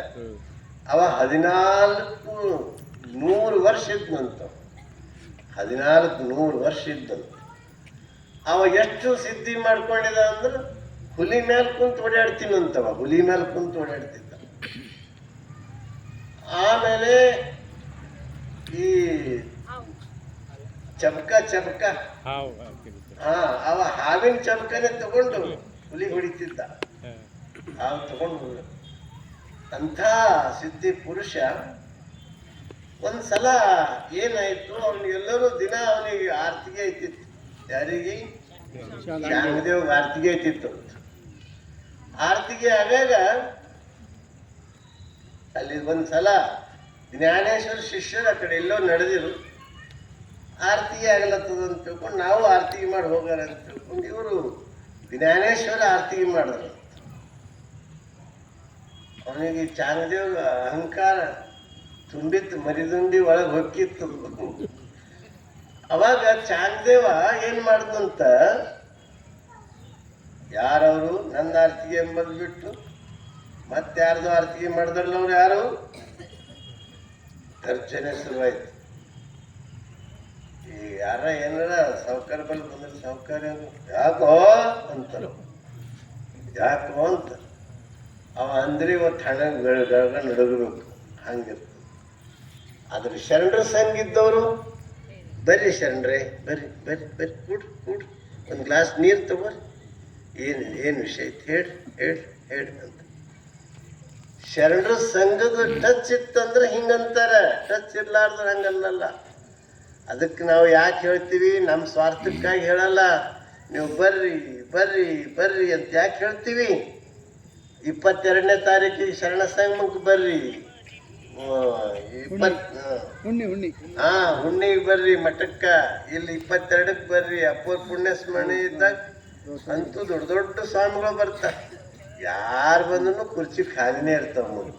ಊಟದಾಗ ನೋಡಿದ್ರು ಜಾತ್ರೆ ಇರ್ತದೆ, ಇಲ್ಲಿ ಇರಲ್ಲ. ಹಂಗ ಪ್ರಸಾದ ಭಾವ ಇರ್ಲಿ. ಶರಣರ ಸಂಘ ಇಲ್ಲದೆ ಪ್ರಸಾದ ಆಗಲ್ಲ. ನಮ್ಮ ಇವ್ರು ಹೇಳ್ತಾರೆ, ಮಲ್ಲಿಕಾರ್ಜುನ ಅವರು, ಪ್ರಸಾದ ಭಾವ ಇರ್ತದಂತ. ಪ್ರಸಾದ ಭಾವ ಯಾವಾಗ ಆಯ್ತದ? ಶರಣರ ಮಾತು ಕೇಳಿ ಪ್ರಸಾದ ಮಾಡಿದ್ರೆ ಅದು ಪ್ರಸಾದ ಆಯ್ತದ, ಅದು ಪ್ರಸಾದೀಕರಣ ಆಯ್ತದ. ಅದು ನಾವು ಅರ್ಥ ಮಾಡ್ಕೋಬೇಕು. ಇರ್ಲಿ, ನೀವು ಪ್ರಸಾದಕ್ಕೆ ಬರ್ತೀರಿ, ಅದು ಖುಷಿನೇ ಅದ. ಹೋಗಾಗಾರ ಬರಾಗಾರ ಪೂರ ಒಂದು 10 ತಾಸು ಕೊಡ್ಬೇಡ್ರಿ, 4 ತಾಸು ಕೊಡ್ಬೇಡ್ರಿ, 1 ತಾಸು ಕುಂತ ಯಾರೋ ಗುರುಗಳು ಹೇಳತ್ತಾರಪ್ಪ, ಯಾರೋ ಮಹಾತ್ಮರು ಬಂದಾರ ಹೇಳತ್ತಾರ ಅಂತ ಕುಂತ್ರ ನಮ್ದು ಉದ್ಧಾರ ಆಯ್ತದ. ಹಿಂಗೆ ಇಲ್ಲಿ ಏನು ನಡೆದ ಹಿಂಗೆ ನೋಡಲ್ರು, ಹಿಂಗೆ ಸೀದಾ ಹೋಗ್ತಾರೆ ಕೆಳಗೆ. ಈ ಕಡೆ ಮುಖನೂ ಮಾಡಲ್ಲ ಕೆಲವರು. ನೀವಲ್ಲ, ನೀವು ಪಾಪ ಮುಂದೆ ಬಂದು ಯಾವಾಗಲೂ ಮುಂದೆ ಕೊಡ್ತೀರಿ. ನಿಮಗೆ ಮತ್ತೆ ನಾವು ಇಟ್ಟು ಬಂದ್ರು ಅಪ್ಪರು ನಮ್ಗೆ ಹಿಂಗೆ ಅಲ್ಲತ್ತಾರಂತ ಮತ್ತೆ ನೀವು ಮುನ್ನಿಸ್ಕೊಂಡ್ರಿಗೆ ನಾ ಇದ್ರ. ಅದಕ್ಕೆ ನಾ ಏನು ಹೇಳ್ತಾ ಇದ್ದ, ಹಂಗೆ ಚಾಂಗದೇವನು ಅಹಂಕಾರ ತುಂಬಿಕೊಂಡಿತ್ತು. ಯಾರವರು? ಅವ ಯಾವ ಜ್ಞಾನೇಶ್ವರ, ಅವ ಯಾವಂದು ಆರ್ತಿಗೆ ಏನು ಮಾಡ್ತಾನವ, ಕರೀರವನಿಗೆ ಅಂದ್ರು. ಅವು ಪಾಪ ಅವು ಜ್ಞಾನೇಶ್ವರ ಭಕ್ತರಿದ್ರು. ಅವ್ರು ಹಂಚ್ಕೋತ ಮುಂದೆ ಬಂದರು. ಯಾಕಪ್ಪ, ನಾ ಯಾರು ಅನ್ನೋದು ನಿಂಗೆ ಗೊತ್ತದ ಇಲ್ಲ? ಇಲ್ಲ ಸಂತ್ರಿದ್ರಿ ನೀವು ಚಾಂಗದೇವ್ ಅಂತಿದ್ರಿ. ಮತ್ತು ನನ್ನ ಆರ್ತಿಗೆ ಹಾಡ್ಬೇಕ ಇಲ್ಲ ನೀನು, ನನ್ನ ಆರ್ತಿಗೆ ಅನ್ಬೇಕ ಇಲ್ಲ ನೀನು. ಅವಾಗ ಅವ ಏನಂದಂತ, ಇಲ್ರಿ ನಿಮ್ಮ ಆರ್ತಿಗೆ ನನಗೆ ಬರಲ್ಲ, ನಂಗೆ ಬಂದಿದ್ದೆ ಜ್ಞಾನೇಶ್ವರ ಒಂದೇ ಬರ್ತದ, ಅದಕ್ಕೆ ನಂಗೆ ಅದೇ ಬರ್ತಿತ್ತು ಅದೇ ಅಂದಿದ್ದ ರೀ. ಅವ ಯಾವ ಜ್ಞಾನೇಶ್ವರ ಅಂತ ಕೇಳ್ದ. ಇಲ್ಲ ಅವರು ಬಹಳ ದೊಡ್ಡ ಜ್ಞಾನಿ ಅದ ರೀ, ನನಗಿಂತ ದೊಡ್ಡ ಜ್ಞಾನಿ ಅದ, ಅದು ನಮ್ಗೇನು ತಿಳಿಯಲ್ರಿ, ಆದ್ರೆ ಜ್ಞಾನಿ ಅದ, ಅವರೆಲ್ಲ ಜ್ಞಾನೇಶ್ವರಿ ಅಂತ ಬರೆದಾರ. ಹಿಂಗರ ಎಷ್ಟು ವರ್ಷ ಆಯ್ತು ಅವನಿಗೆ? ಅವ 14 ವರ್ಷ ಆಗ್ಯದ್ರಿ ಅಷ್ಟೇ, 14-15 ವರ್ಷ ಆಗ್ಯದ. ಹಾಂ, ನನಗೆ ನಾ 14-100 ವರ್ಷದವಿದ್ದ ನಾನು. ಅವ್ಯಾವ ಜ್ಞಾನಿ ಅಂತ ಅಂದ. ಅಂದ ತಕ್ಷಣ ಅವನಿಗೆ ಕರ್ಕೊಂಡು ಬಾ ಅಂತಂದು. ಇಲ್ಲಿ ನಮ್ಗೆ ಹೆಂಗೆ ಹೇಳ ಬರ್ತದ್ರಿ, ನೀವು ಬೇಕಾದ್ರೆ ಪತ್ರ ಕೊಡ್ರಿ, ನೀವು ಪತ್ರ ಕೊಡ್ರಿ ನಾನು ಮುಟ್ಟಿಸ್ತೀನಿ, ನೀವು ಪತ್ರ ಕೊಟ್ರೆ ನಾನು ಮುಟ್ಟಿಸ್ತೀನಿ ಅಂತ ಹೇಳ. ಅವ ಪತ್ರ ಬರಿಲಾಕ ಕುಂತ, ಬಿಳಿ ಹಾಡಿ ತಗೊಂಡ. ಬಿಳಿ ಹಾಡಿ ತಗೊಂಡು ಪತ್ರ ಬರಿಬೇಕಂತ. ಏನಂತ ಬರಿಬೇಕು? ತೀರ್ಥ ಸ್ವರೂಪ ಅಂದ್ರೆ ಸಣ್ಣ ಹುಡುಗ, ನಾ 14-100 ವರ್ಷದ ನಾನು, ಅವ 14 ವರ್ಷದ ಅವ. ಅದು ಹೆಂಗೆ ಬರೀಲ ಬರ್ತದ? ಸುಮ್ಮ ಬರೀ ಜ್ಞಾನೇಶ್ವರಿನ ಬರಿತೀನಿ, ಮತ್ತು ಅವ ಜ್ಞಾನಿ ಏನಂತ ಹೆಂಗೆ ಬರೀಲಿ? ಹಿಂಗೆ ಅನುಮಾನ ಮಾಡಿ ಪೆನ್ನೆ ಹೊಡೋದು, ಒಂದು ಪೆನ್ನೆ ಹೊಡೋದು. ಅವ ಏನು ಮಾಡ್ದಂತ, ಅರ್ಧ ಗಂಟೆ ಕುಂತ ಏನು ಹೊಳೆಯಲ್ದು ನೀ ಹಂಗೆ ಬರಿಬೇಕಂತೀನಿ. ಅವ ಜ್ಞಾನಿ ಏನ, ಮತ್ತು ಅವನಿಗೆ ತೀರ್ಥ ಸ್ವರೂಪ ಅಂತ ಬರಿಬೇಕಂತೀನಿ, ನನಗಿಂತ ಸಣ್ಣವನ. ಹಾಂ, ಹೆಂಗೆ ಬರೀಬೇಕಪ್ಪ ಅಂತ ಸುಮ್ಮ ಬಿಳಿ ಹಳಿನೇ ಕೊಟ್ಟು ಇದು ಕೊಟ್ಟು ಹೋಗುವಂತ ಅಂತ ಅಂದಂತ. ಬಿಳಿ ಹಳಿ ತಗೊಂಡ. ಏನು ಒಳಗೇನು ಬರ್ದಿದ್ದು ಇವ ಯಾಕೆ ನೋಡ್ತಾರೆ ಪಾಪ, ಮಡ್ಚಿ ಕೊಟ್ಟ, ಗುರುವಡಿ ಕೊಟ್ರಾಯ್ತು ಅಂತ ತಿಳ್ಕೊಂಡು ಹೋಗಿ ಜ್ಞಾನೇಶ್ವರ ಕೈದಾಗ ಕೊಟ್ಟ. ಯಾಕೆ ಹೇಳ್ತೀನಿ ಅಂದ್ರೆ, ಶರಣರ ಸಂಘದಿಂದ ಅಹಂಕಾರ ಹೆಂಗೆ ನಾಶ ಆಗ್ತದ ಅನ್ನಕ್ಕ ನಿಮಗೆ ಉದಾಹರಣೆ ಹೇಳ್ತಾ ಇದ್ದೀನಿ. ಶರಣರ ಸಂಘ ಇಲ್ದೋದ್ರೆ ಅಹಂಕಾರ ಬರ್ತದ. ಆ ಅಹಂಕಾರ ನಾವು ಕಳ್ಕೋಬೇಕು. ನಮ್ಗೆ ಯಾವಾಗಲೂ ಅಹಂಕಾರ ಬರಲೇಬಾರ್ದು ಅಂದ್ರೆ ಶರಣರ ಸಂಘ 100ಕ್ಕೆ 100 ನಮಗೆ ಬೇಕು. ಅವರು ಹೋಗಿ 4 ಮಂದಿ ಕುಂತಿರು ಮಾತಾಡ್ಕೋತ ಅವ್ರ ಕಟ್ಟಿ ಮೇಲೆ. ಯಾರ್ಯಾರು 4 ಮಂದಿ ಅಂದ್ರೆ ಜ್ಞಾನೇಶ್ವರ, ಅವ್ರ ಅಣ್ಣ ನಿವೃತ್ತಿ, ಮತ್ತು ಸೋಪಾನ್ ಅಂತ ಮತ್ತೊಬ್ಬವ, ಮತ್ತು ಮುಕ್ತಾಬಾಯಿ ಅಂತ ಅವ್ರು 4 ಮಂದಿ ಇರ್ತಾರೆ. ಅವ್ರು 4 ಮಂದಿ ಡಿಸ್ಕಷನ್ ಮಾಡ್ಕೋತಾ ಕುಂತರು. ತಮಗೊಂದು ಪತ್ರ ಕೊಟ್ಟಾರ್ರಿ. ಯಾರು? ಚಾಂಗದೇವನವ್ರು ಕೊಟ್ಟಾರ. ತೆಗೆದು ನೋಡಿದ್ರು. ಈ ಕಡೆ ನೋಡ್ತಾರೆ ಬರೀ ಖಾಲಿ ಹಳಿಯೋದು. ನಿವೃತ್ತಿ ಕೈದಾಗ ಕೊಟ್ಟರು. ಅವನು ನೋಡ್ತಾನೆ ಖಾಲಿ ಹೇಳಿದ. ಅವ ಮತ್ತೊಬ್ರು ಸೋಪಾನ ಕೈದಾಗ ಕೊಟ್ಟರು, ಅವರು ಖಾಲಿ ಅದ. ಮುಕ್ತಾಬಾಯಿ ಕೈದಾಗ ಕೊಟ್ಟರು. ಆಕಿ ನೋಡ್ತಾಳೆ ಖಾಲಿ ಅದ. ಆಕಿ ಅಂದಳು, ಇವ ಬರೇ ಒಣ ಟಣ ಎಂಟಿ ಅನ ಅಂತಂದು, ಎಂಟಿ ಅನ ಅಂತಂದಳು. ಜ್ಞಾನೇಶ್ವರ ಇಲ್ಲ, ಹಂಗೆ ಅನ್ಬೇಡ ತಂಗಿ, ಅವನು ಜ್ಞಾನಿ ಏನಂತ ಸಂತ ಅನ್ನೋದು, ಹಂಗೆ ಅನ್ಬೇಡ್ದು ಅನ್ನೋದು. ಖಾಲಿ ಕಾಗದಿಂದ ಅವ ಎಂಟಿನೇ ಇರ್ತಾನ. ಇದ್ದಿದ್ದು ಅಂದಿದ್ದ ನಾನು, ನಾ ಏನು ತಪ್ಪು ಅಂದಿದ್ದ ಅಂದ್ರು ಅಂತ. ಇದ್ದಿದ್ದು ಅಂದಿದ್ದ. ಅವಾಗ ಜ್ಞಾನೇಶ್ವರಿ ಅದು ಅಂದಿದ್ದು ಅವನಿಗೆ ಗೊತ್ತಾಯ್ತು. ನಾನೇ ಹೋಗಾರಿ ಅಂತ ತಿಳ್ಕೊಂಡು ಚಾಂಗದೇವ್ನೇ ಬರ್ಲತ್ತನಂತ. ಹುಲಿ ಮ್ಯಾಲ ಕುಂತು ವಾಯು ಮಾರ್ಗದಿಂದ ಹೊಂಟನಂತ. ಹುಲಿ ಮ್ಯಾಲ ಆಕಾಶಕ್ಕೆ ಹೊಂಟದಂತ. ಆಕಾಶದಿಂದ ಹುಲಿ ಹೊಂಟದ, ಮ್ಯಾಲ ಹುಲಿ ಮೇಲೆ ಕುಂತಾನ. ಇಲ್ಲಿ ಕುಂತವ್ರೆಲ್ಲರೂ ಕೆಲವು ಭಕ್ತರು ಹುಲಿ ಮೇಲೆ ಹೊಂಟದ, ಹುಲಿ ಮೇಲೆ ಹೊಂಟಂತ ನೋಡಿದ್ರು. ಹುಲಿ ಮೇಲೆ ಹೊಂಟಾನ. ಒಂದು ಸಣ್ಣ ಹಾಳು ಕಟ್ಟಿ ಮೇಲೆ ಕುಂತಿರಂತ. ಬರ್ದಾರ ಕತಿ. ಒಂದು ಕಟ್ಟಿ ಮೇಲೆ ಕುಂತಿರಂತ. ಅವ ಹುಲಿ ಮೇಲೆ ಹೊಂಟಾನ, ಇವ್ರು ಕಟ್ಟಿ ಮೇಲೆ ಹೊಂಟ. ಅವ್ರಿಗೆ ಸ್ವಾಗತಕ್ಕೆ ಇವ್ರು ಕಟ್ಟಿ ಸಮೇತನೇ ನಡೀತಂತ ಅವ್ರಿಗೆ ಎದುರು. ಸ್ವಾಗತ ಮಾಡಕ್ ಅವ್ರಂದ್ರಂತ ನಾನೇ ಹುಲಿ ಮೇಲೆ ಇದು ಸಜೀವ ಪ್ರಾಣಿ ಅದ, ಕಟ್ಟಿ ನಿರ್ಜೀವ ಅದ, ಕಟ್ಟಿ ಸಮೇತನೇ ಅವ್ರು ವಾಯು ಮಾರ್ಗದಿಂದ ಹೊಂಟದ. ಇದೆಂತದ ಅಂತ ತಿಳ್ಕೊಂಡು ಅವನ ಅಹಂಕಾರ ಜರ್ರ ಅಂತ ತಿಳಿತು. ಇಳಿದವ ಭೂಮಿಗೆ ತಂದ ಕಾಲ್ನಡಿಗೆಯಿಂದ ಹೊಂಟ. ಅವಾಗ ಇವರು ಕೆಳಗೆ ಬಂದು ಇವರು ಕಾಲ್ನಡಿಗೆಂದು ಸ್ವಾಗತ ಮಾಡ್ಕೊಂಡ್ರು. ಅವಾಗ ನಿಮ್ಮದು ನನ್ನೆಲ್ಲ ಅಹಂಕಾರ ತಲೆದೋರಿತ್ತು. ನಿಮ್ಮ ಜ್ಞಾನದಿಂದ, ನಿಮ್ಮ ಜ್ಞಾನಾಗ್ನಿಯಿಂದ, ನಿಮ್ಮ ನೋಡೋದ್ರಿಂದ, ನಿಮ್ಮಂಥ ಮಹಾತ್ಮರ ದರ್ಶನದಿಂದ ನಾನಿವತ್ತು ಅಹಂಕಾರ ಕಳ್ಕೊಂಡು ನಿಜವಾದ ಸಂತ ಆದ ಅಂತ ಹೇಳಿದ್ರು. ಹಂಗ ಮನುಷ್ಯನಲ್ಲಿ ಅಹಂಕಾರ ತಲೆದೋರಬಾರ್ದು. ಅದಕ್ಕೆ ಶರಣರ ಸಂಘ ನಾವು ಮರಿಬಾರ್ದು. ಈಗ ನಿಮ್ಗೆ ಶರಣರದಂತೂ ಗೊತ್ತದ. ಮಧ್ವರಸನ ಬಲ್ಲಿ ಎಷ್ಟು ಅಹಂಕಾರ ಬಂದಿತ್ತು ನಿಮಗೆಲ್ಲ ಗೊತ್ತೇ ಅದ, ಕತಿ ಹೇಳೋದು ಬೇಕಾಗಿಲ್ಲ. ಅವನಿಗೆ ಅಹಂಕಾರ ಎಷ್ಟು ಬಂದಿತ್ತು? ನಾನು ಬ್ರಾಹ್ಮಣ ಅನ್ನುವ ಅಹಂಕಾರ ಅದು ದೊಡ್ಡ ತುದಿಗೇರಿತ್ತು. ಹರಳಯ ಅಂತ ದೊಡ್ಡ ಶರಣರಿಗೆ ಅವ ಏನಂತ ಕರಿತಿದ್ದ? ಹರಳ್ಯ ಅಂತ ಕರಿತಿದ್ದವ. ಪೂರ್ತಿ ಹೆಸರನ್ನು ಒಂದು ಕರಿತಿದ್ದಲ್ಲವ, ಹರಳ್ಯ ಅಂತ ಕರಿತಿದ್ದ. ಅಂಥ ಸೊಕ್ಕು, ಅಂಥ ಅಹಂಕಾರ. ಒಂದು ದಿವಸ ಪಾದರಕ್ಷೆ ತಗೊಂಡು ಬಸವಣ್ಣವ್ರ ಮನೆಗೆ ಹೋಗಿ, ಅದೆಲ್ಲ ಕತ್ತಿ ನಿಮ್ಗೆ ಗೊತ್ತದ, ಇವರು ಹೇಳಲ್ಲ, ಅದೇ ಎಲ್ಲರಿಗೂ ಗೊತ್ತಿದ್ದಿದ್ದು.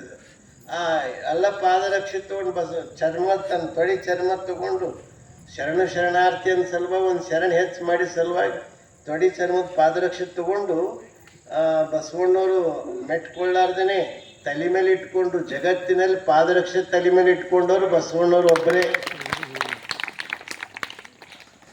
ಅಂತ ಪಾದರಕ್ಷೆಯನ್ನು ತಲೆ ಮೇಲೆ ಇಟ್ಕೊಂಡು ಶಿವನೇ ಬಸವ, ಬಸವನೇ ಶಿವ, ಶಿವನೇ ಬಸವ, ಓಂ ಶ್ರೀ ಗುರು ಬಸವಲಿಂಗಾಯ ನಮಃ ಅನ್ಕೋತ ಬರ್ತಾ ಇದ್ದ ಹರಳಯ್ಯ. ಅವಾಗ ಯಾರು ಎಷ್ಟು ಸೊಪ್ಪು ಬಂತಲ್ರು ನಿಮ್ಗೆ.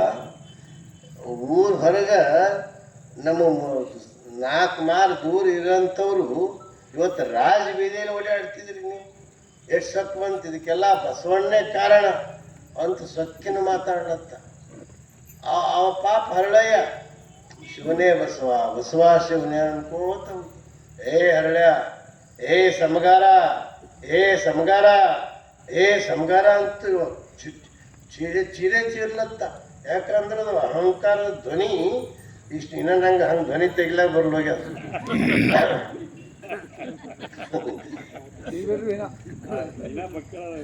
ಅದಕ್ಕೆ ಅವಾಗ ಹಂಗ ಅಹಂಕಾರದ ಧ್ವನಿ ಬಂತು.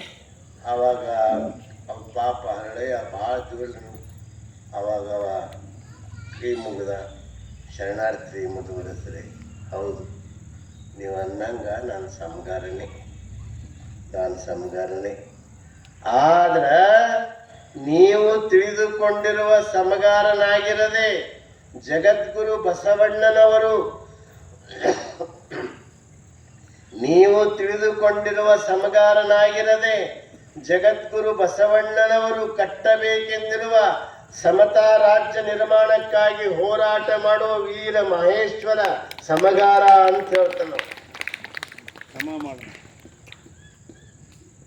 ಅವಾಗ ಹೆಚ್ಚು ಒದರಬೇಡ, ನಿನ್ನ ತಲೆ ಮೇಲೆ ಇರೋದೇನು ಅಂತ ಕೇಳ್ತಾನೆ. ಇವು ಪಾದರಕ್ಷರಿ ಅಂತ ನೋಡೋಣ ಹೆಂಗವ ನೋಡೋಣ. ಮಧುವರಸರಿ ಬ್ಯಾಡ್ರಿ, ಇವು ಮೆಟ್ಟುವುದಿರಲಿ, ಮುಟ್ಟುವ ಯೋಗ್ಯತೆಯು ನಿಮ್ಮಲ್ಲಿ ಇಲ್ಲ. ದಯಮಾಡಿ ಮುಟ್ಟ ಯೋಗ್ಯ ಅಂತ ಇಲ್ಲಂತಿ ನಿನಗೆ. ಆ ಬಸವಣ್ಣವರು ಮೆಟ್ಕೊಳಕ್ಕೆ ಅವನ ಯೋಗ್ಯತೆ ಇರ್ಲಿಕ್ಕಿಲ್ಲ, ಅದಕ್ಕೆ ವಾಪಸ್ ಕಳ್ಸ್ಯಾನ. ನಾನು ತರಿ ತಾಯಿ ಕಡೆ ಅಂತಂತಿರ್ತ ಹಂಗೆ ಬ್ಯಾಡ್ರಿ ಅಂತ. ಅವ ಒತ್ತಾಯದಿಂದ ಅವನ ಸೇವಕ ಅವನಿಗೆ ಒತ್ತಿ ಹಿಡಿದು ತಲೆ ಮೇಲಿನ ಪಾದರಕ್ಷೆ ಕಸ್ಕೊಂಡು ಕಾಲಲ್ಲಿ ಮೆಟ್ಟತನ. ಅವಾಗ ಮೈಯೆಲ್ಲ ಬೆಂಕಿ ಎದಿತ್ತು. ನಿಮ್ಗದು ಎಲ್ಲ ಗೊತ್ತದ, ಮೈಯೆಲ್ಲ ಬೆಂಕಿ ಎದಿತ್ತು. ಅದಕ್ಕೆ ಅವನು ಎಂಥ ತೀರ್ಥ ಇದು ಯಜ್ಞ ಯಾಗ ಎಲ್ಲೆಲ್ಲಿಂದೋ ತೀರ್ಥ ತಂದು ಹಾಕಿದ್ರು, ಶಾಂತ ಆಗಲ್ದು. ಆವಾಗ ಆಕಿನ ಮಗಳು ತಾಳಾರ್ದ ಕಡೆಂದು ಲಾವಣ್ಯವತಿ ಅಂತ ಮಧುವರಸರ ಮಗಳ ಹೆಸರಿರ್ತದೆ. ಆ ತಾಳಾರ್ದಕ್ಕ ಏನ್ ಮಾಡ್ತಾಳ, ತಾಳಾರ್ದಕ್ಕೆ ಏನ್ ಮಾಡ್ತಾಳ ಆಕಿ, ಬಸವಣ್ಣನವ್ರ ಬಳಿ ಹೋಗಿ ಅವಾಗ ಬಸವಣ್ಣವ್ರ ಸಲಹೆ ಕೊಡ್ತಾರ. ಅವನ ಪಾದರಕ್ಷೆದೇನು ಮಾಡ್ತಿರ್ತಾನಲ್ಲ ಅವನು ಇದು ನೀರು, ಆ ನೀರು ತಂದು ಅದು ನೀರಲ್ಲ, ಅದು ತೀರ್ಥ ಪಾದೋದಕ ಅಂತ ಭಾವಿಸ್ಕೋ. ಅದನ್ನು ತಂದು ನಿನ್ನ ಸ್ನಾನ ಮಾಡೋ ನೀರಿನಲ್ಲಿ ಹಾಕಿ ಸ್ನಾನ ಮಾಡಿಸ್ದಿ ಅಂದ್ರೆ ಅವನು ಉರಿಯೆಲ್ಲ ಇಳಿದು ಶಾಂತ ಆಗ್ತಾನ ಅಂತ ಬಸವಣ್ಣವ್ರು ಹೇಳಿದ್ರು. ಆಕಿ ತಂದಿ ಕದ್ದು ಹೋಗಿ ತಗೊಂಡು ಬಂದು ಆ ಮಧುವರಸು ಗೊತ್ತಿರ್ಲಾರ್ದಂಗ ನೀರಾಗ ಬೆರೆಸ್ದು ಸ್ನಾನ ಮಾಡ ಶಾಂತ ಆಕೋತ ಬಂತು. 1-2 ನಿಮಿಷದಾಗ ಶಾಂತದ, ಉರಿಯೆಲ್ಲ ಕಮ್ಮಾಯ್ತು. ಮಗಳೇ ನೀರು ಎಲ್ಲಿಂದ ತಂದಿ ಅಂತ ಕೇಳ್ದ. ಆಕೆ ಗಾಬರಿ ಅದು, ನಮ್ಮ ಅಪ್ಪ ಎಲ್ಲಿ ವಾಸನದು ಚರ್ಮದ ವಾಸನೆಗಿನ ಬಂತೇನೋ ಅಂತ ಗಾಬರಿ ಅದು. ಮಗು ನಿಜ ಹೇಳು, ಎಲ್ಲಿಂದ ತಂದಿ? ನನಗೆ ಪುನರ್ಜನ್ಮ ಕೊಡ್ತು, ನನಗೆ ಮತ್ತೊಂದು ಹೊಸ ಜನ್ಮ ಬಂತು, ನಾನು ಬದುಕ್ತಿದ್ದಿಲ್ಲ, ನೀನು ನನ್ನ ತಾಯಿ ಇದ್ದಂಗೆ, ಮಗಳೆಲ್ಲ ನನ್ನ ತಾಯಿ, ಎಲ್ಲಿಂದ ತಂದಿ ಹೇಳು? ಪಪ್ಪ ಹರಳಿನ ಮನೆಯಿಂದ ತಂದೀನಿ ಅಂತ ಹೇಳಿದ್ರು.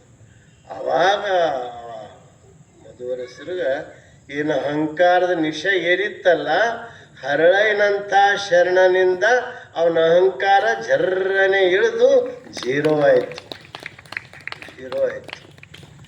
ಅಂಥ ಜೀರೋ ಆಯ್ತ ತಕ್ಷಣ ಅವ ಏನು ಮಾಡ್ದ, ಸ್ನಾನ ಮಾಡಿಕೊಂಡು ಇದು ಪೂಜಾ ಮಾಡಿ ಹರಳೈನ ಮನೆಗೆ ಮುತ್ತು ರತ್ನ ವಜ್ರ ವೈಡೂರ್ಯ ಬಟ್ಟಿ ರೇಷ್ಮೆ ಬಟ್ಟಿ ಎಲ್ಲ ತಗೊಂಡು ಹೋದ. ಹರಳೆಯ ಕ್ಷಮಿಸ್ಬೇಕ್ರಿ, ತಾವು ದೊಡ್ಡವರು, ನಾನೇ ಬಾ ಅಂದ್ರೆ ಬರ್ತೀನಲ್ಲ ನಿಮ್ಮ ಹತ್ತ. ಇಲ್ಲಪ್ಪ, ನಿನ್ನ ಮಹಾತ್ಮೆನ ತಿಳ್ಕೊಂಡಿರ್ಲಿಲ್ಲ. ಹುಲಿ ಮೀಸೆ ಹಿಡಿದುಕೊಂಡು ಉಯ್ಯಾಲೆ ಆಡಿದಂಗ ಶರಣರ ಜೊತೆ ನಾನು ಚೆಲ್ಲಾಟ ಆಡ್ದ, ನಾನು ಶಿಕ್ಷೆ ಅನುಭವಿಸಿನಿ. ಇವತ್ತು ನಿನ್ನ ಗುಡಿಸಲಕ್ಕಲ್ಲ, ಇದು ಗುಡಿಸಲಲ್ಲ, ಇದು ಬಸವಣ್ಣವರ ಮಹಾಮನೆ ಅಂತ ತಿಳ್ಕೊಂಡು ನಾನು ಬಂದೀನಿ ಅಂತ ಹೇಳಿದ್ರು. ಆವಾಗ ಅವನ ಅಹಂಕಾರ ಎಲ್ಲ ಇಳಿದು ಬಿಡ್ತು. ಆವಾಗ ಅವನು ಶರಣಾದ, ಅವನು ದೀಕ್ಷಾ ತಗೊಂಡ. ಮುಂದೆ ಶರಣರ ಅವನ ಮಗಳಿಗೆ, ಹಳೆಯ ಮಗನಿಗೆ ವಜ್ರ ವೈಡೂರ್ಯ ನಾ ತಗೊಂಬಲ್ಲಪ್ಪ ಹಳೆಯ ಅಂದ್ರು. ನಾ ಕಾಯಕದಿಂದ ಬಂದದ್ದು ಅಷ್ಟೇ ತಗೋತೀನಿ, ನಾವು ಕಾಯಕದಿಂದ ಬರಲಾರ್ದು ತಾನಾಗೆ ಬಂದು ನಾವು ತಗೊಳಂಗಿಲ್ಲ. ನಾ ದುಡ್ದು ಏನು ಬರ್ತದ ಅದೇ ನಮಗೆ ಪ್ರಸಾದ ಅಂತ ಬಸವಣ್ಣವ್ರು ಕಲಿಸ್ಕೊಟ್ಟಾರ. ನಿನ್ನ ವಜ್ರ ವೈಡೂರ್ಯ ಏನೂ ಬೇಡ ಅಂತಂದ್ರು. ಮುಂದೆ ಅವನ ಅನುಭವ ಮಂಟಪ ಸಂಘ ಮಾಡಿದ್ರು. ಮಧುವರಸರು ಸುಮಾರು 200-300 ವಚನಗಳು, ಅವ್ರ ವಚನಗಳು ಭಾಳ ಪ್ರಸಿದ್ಧ ವಚನಗಳು ಬರೆದವರು ಮಧುವರಸರು. ಅವರು ಬೆಳಗಿನ ವಚನಗಳು ಬರೆದಿದ್ದಾರೆ. ಅದಕ್ಕೆ ಒಬ್ಬ ಮನುಷ್ಯನ ಶರಣರ ಸಂಘ ಮಾಡೋದ್ರಿಂದ ಎಂಥ ತಾಕತ್ತು ಬರ್ತದ, ಎಂಥ ಅಹಂಕಾರ ಹೆಂಗೆ ಜೀರೋ ಆಗ್ತದ. ಅದಕ್ಕೆ ಕಾರಣ ಏನು ಅಂದ್ರೆ ಶರಣರ ಸಂಘ.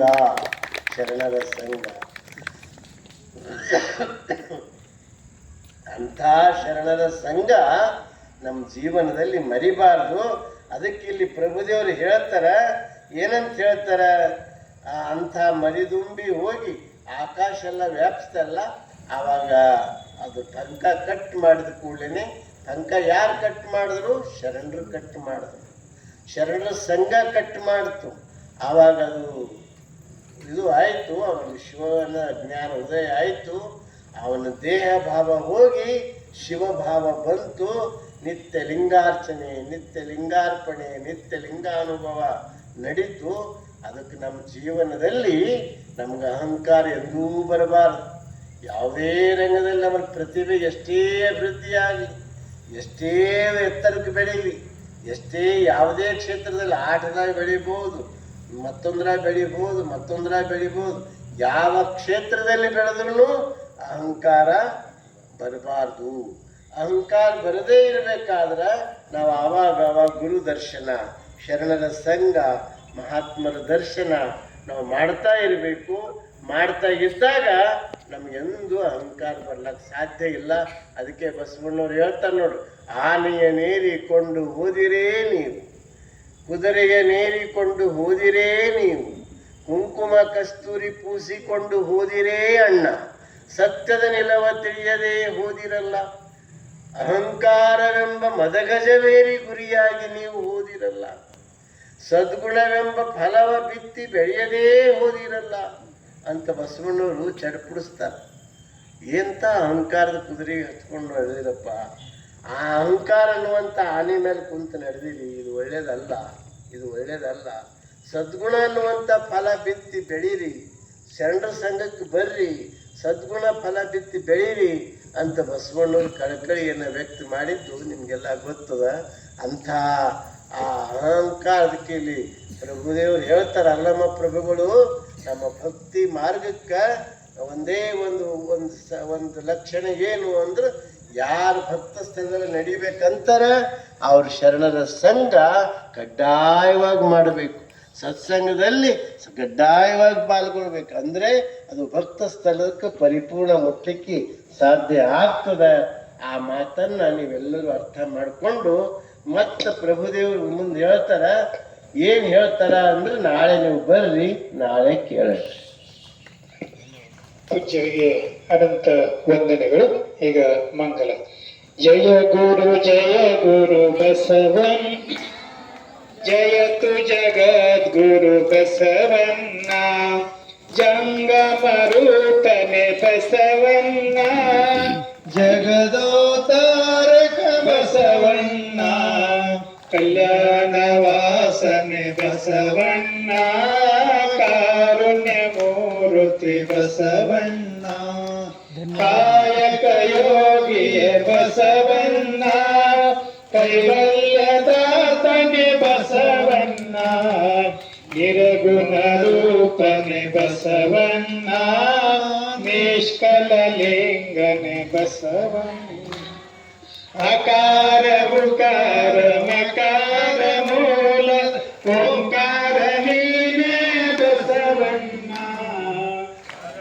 ಪ್ರಭುವಿನೇ ಬಸವಣ್ಣ, ಪತಿತ ಪಾವನ ಬಸವಣ್ಣ, ಭಕ್ತರ ಪ್ರಾಣನೆ ಬಸವಣ್ಣ, ಭವಭಯ ತಾರಕ ಬಸವಣ್ಣ, ಕಿಂಕರ ನೀನೇ ಬಸವಣ್ಣ, ಶಂಕರ ನೀನೇ ಬಸವಣ್ಣ, ಮಂಕು ಮಾನವರ ಮದವನ್ನು ಹರಸಿದ ಮಾದೇವ ನೀನೇ ಬಸವಣ್ಣ, ಅನುವಿನೊಳಗೆ ನೀ ಅನುವನ್ನ, ಮಾದೊಳಗೆ ನೀ ಮಾವಣ್ಣ, ಶರಣರ ಹೃದಯ ನಿವಾಸನೆ ಅಣ್ಣ, ಬೇಗನೆ ಬಾರೈ ಬಸವಣ್ಣ, ಜಯ ಗುರು ಬಸವಣ್ಣ, ಜಯತು ಜಗದ್ಗುರು ಬಸವಣ್ಣ,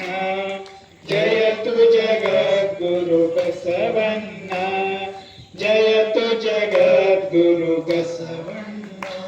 ಬಸವಣ್ಣನೇ ತಾಯಿ, ಬಸವಣ್ಣನೇ ತಂದೆ, ಬಸವಣ್ಣನೇ ಪರಮ ಬಂಧು ಎನಗೆ, ವಸುದೇಶ ಕಪಿಲ ಸಿದ್ಧ ಮಲ್ಲಿಕಾರ್ಜುನ, ನಿಮ್ಮ ಹೆಸರಿಟ್ಟ ಗುರು ಬಸವಣ್ಣನಯ್ಯ, ತಂದೆ ನೀನು, ತಾಯಿ ನೀನು, ಬಂಧು ನೀನು, ಬಳಗ ನೀನು, ಎನಗೆ ನೀವಲ್ಲದೆ ಭಕ್ತಾರಿಲ್ಲವೇ, ಕೂಡಲ ಸಂಗಮ ದೇವ, ಹಾಲಲ್ಲದ್ದು ನೀರಲ್ಲದ್ದು ನಿಮ್ಮ ಧರ್ಮ, ಶರಣ ಸತಿ ಲಿಂಗಪತಿ ಹರ ಹರ ಮಹಾದೇವ ಬಸವ.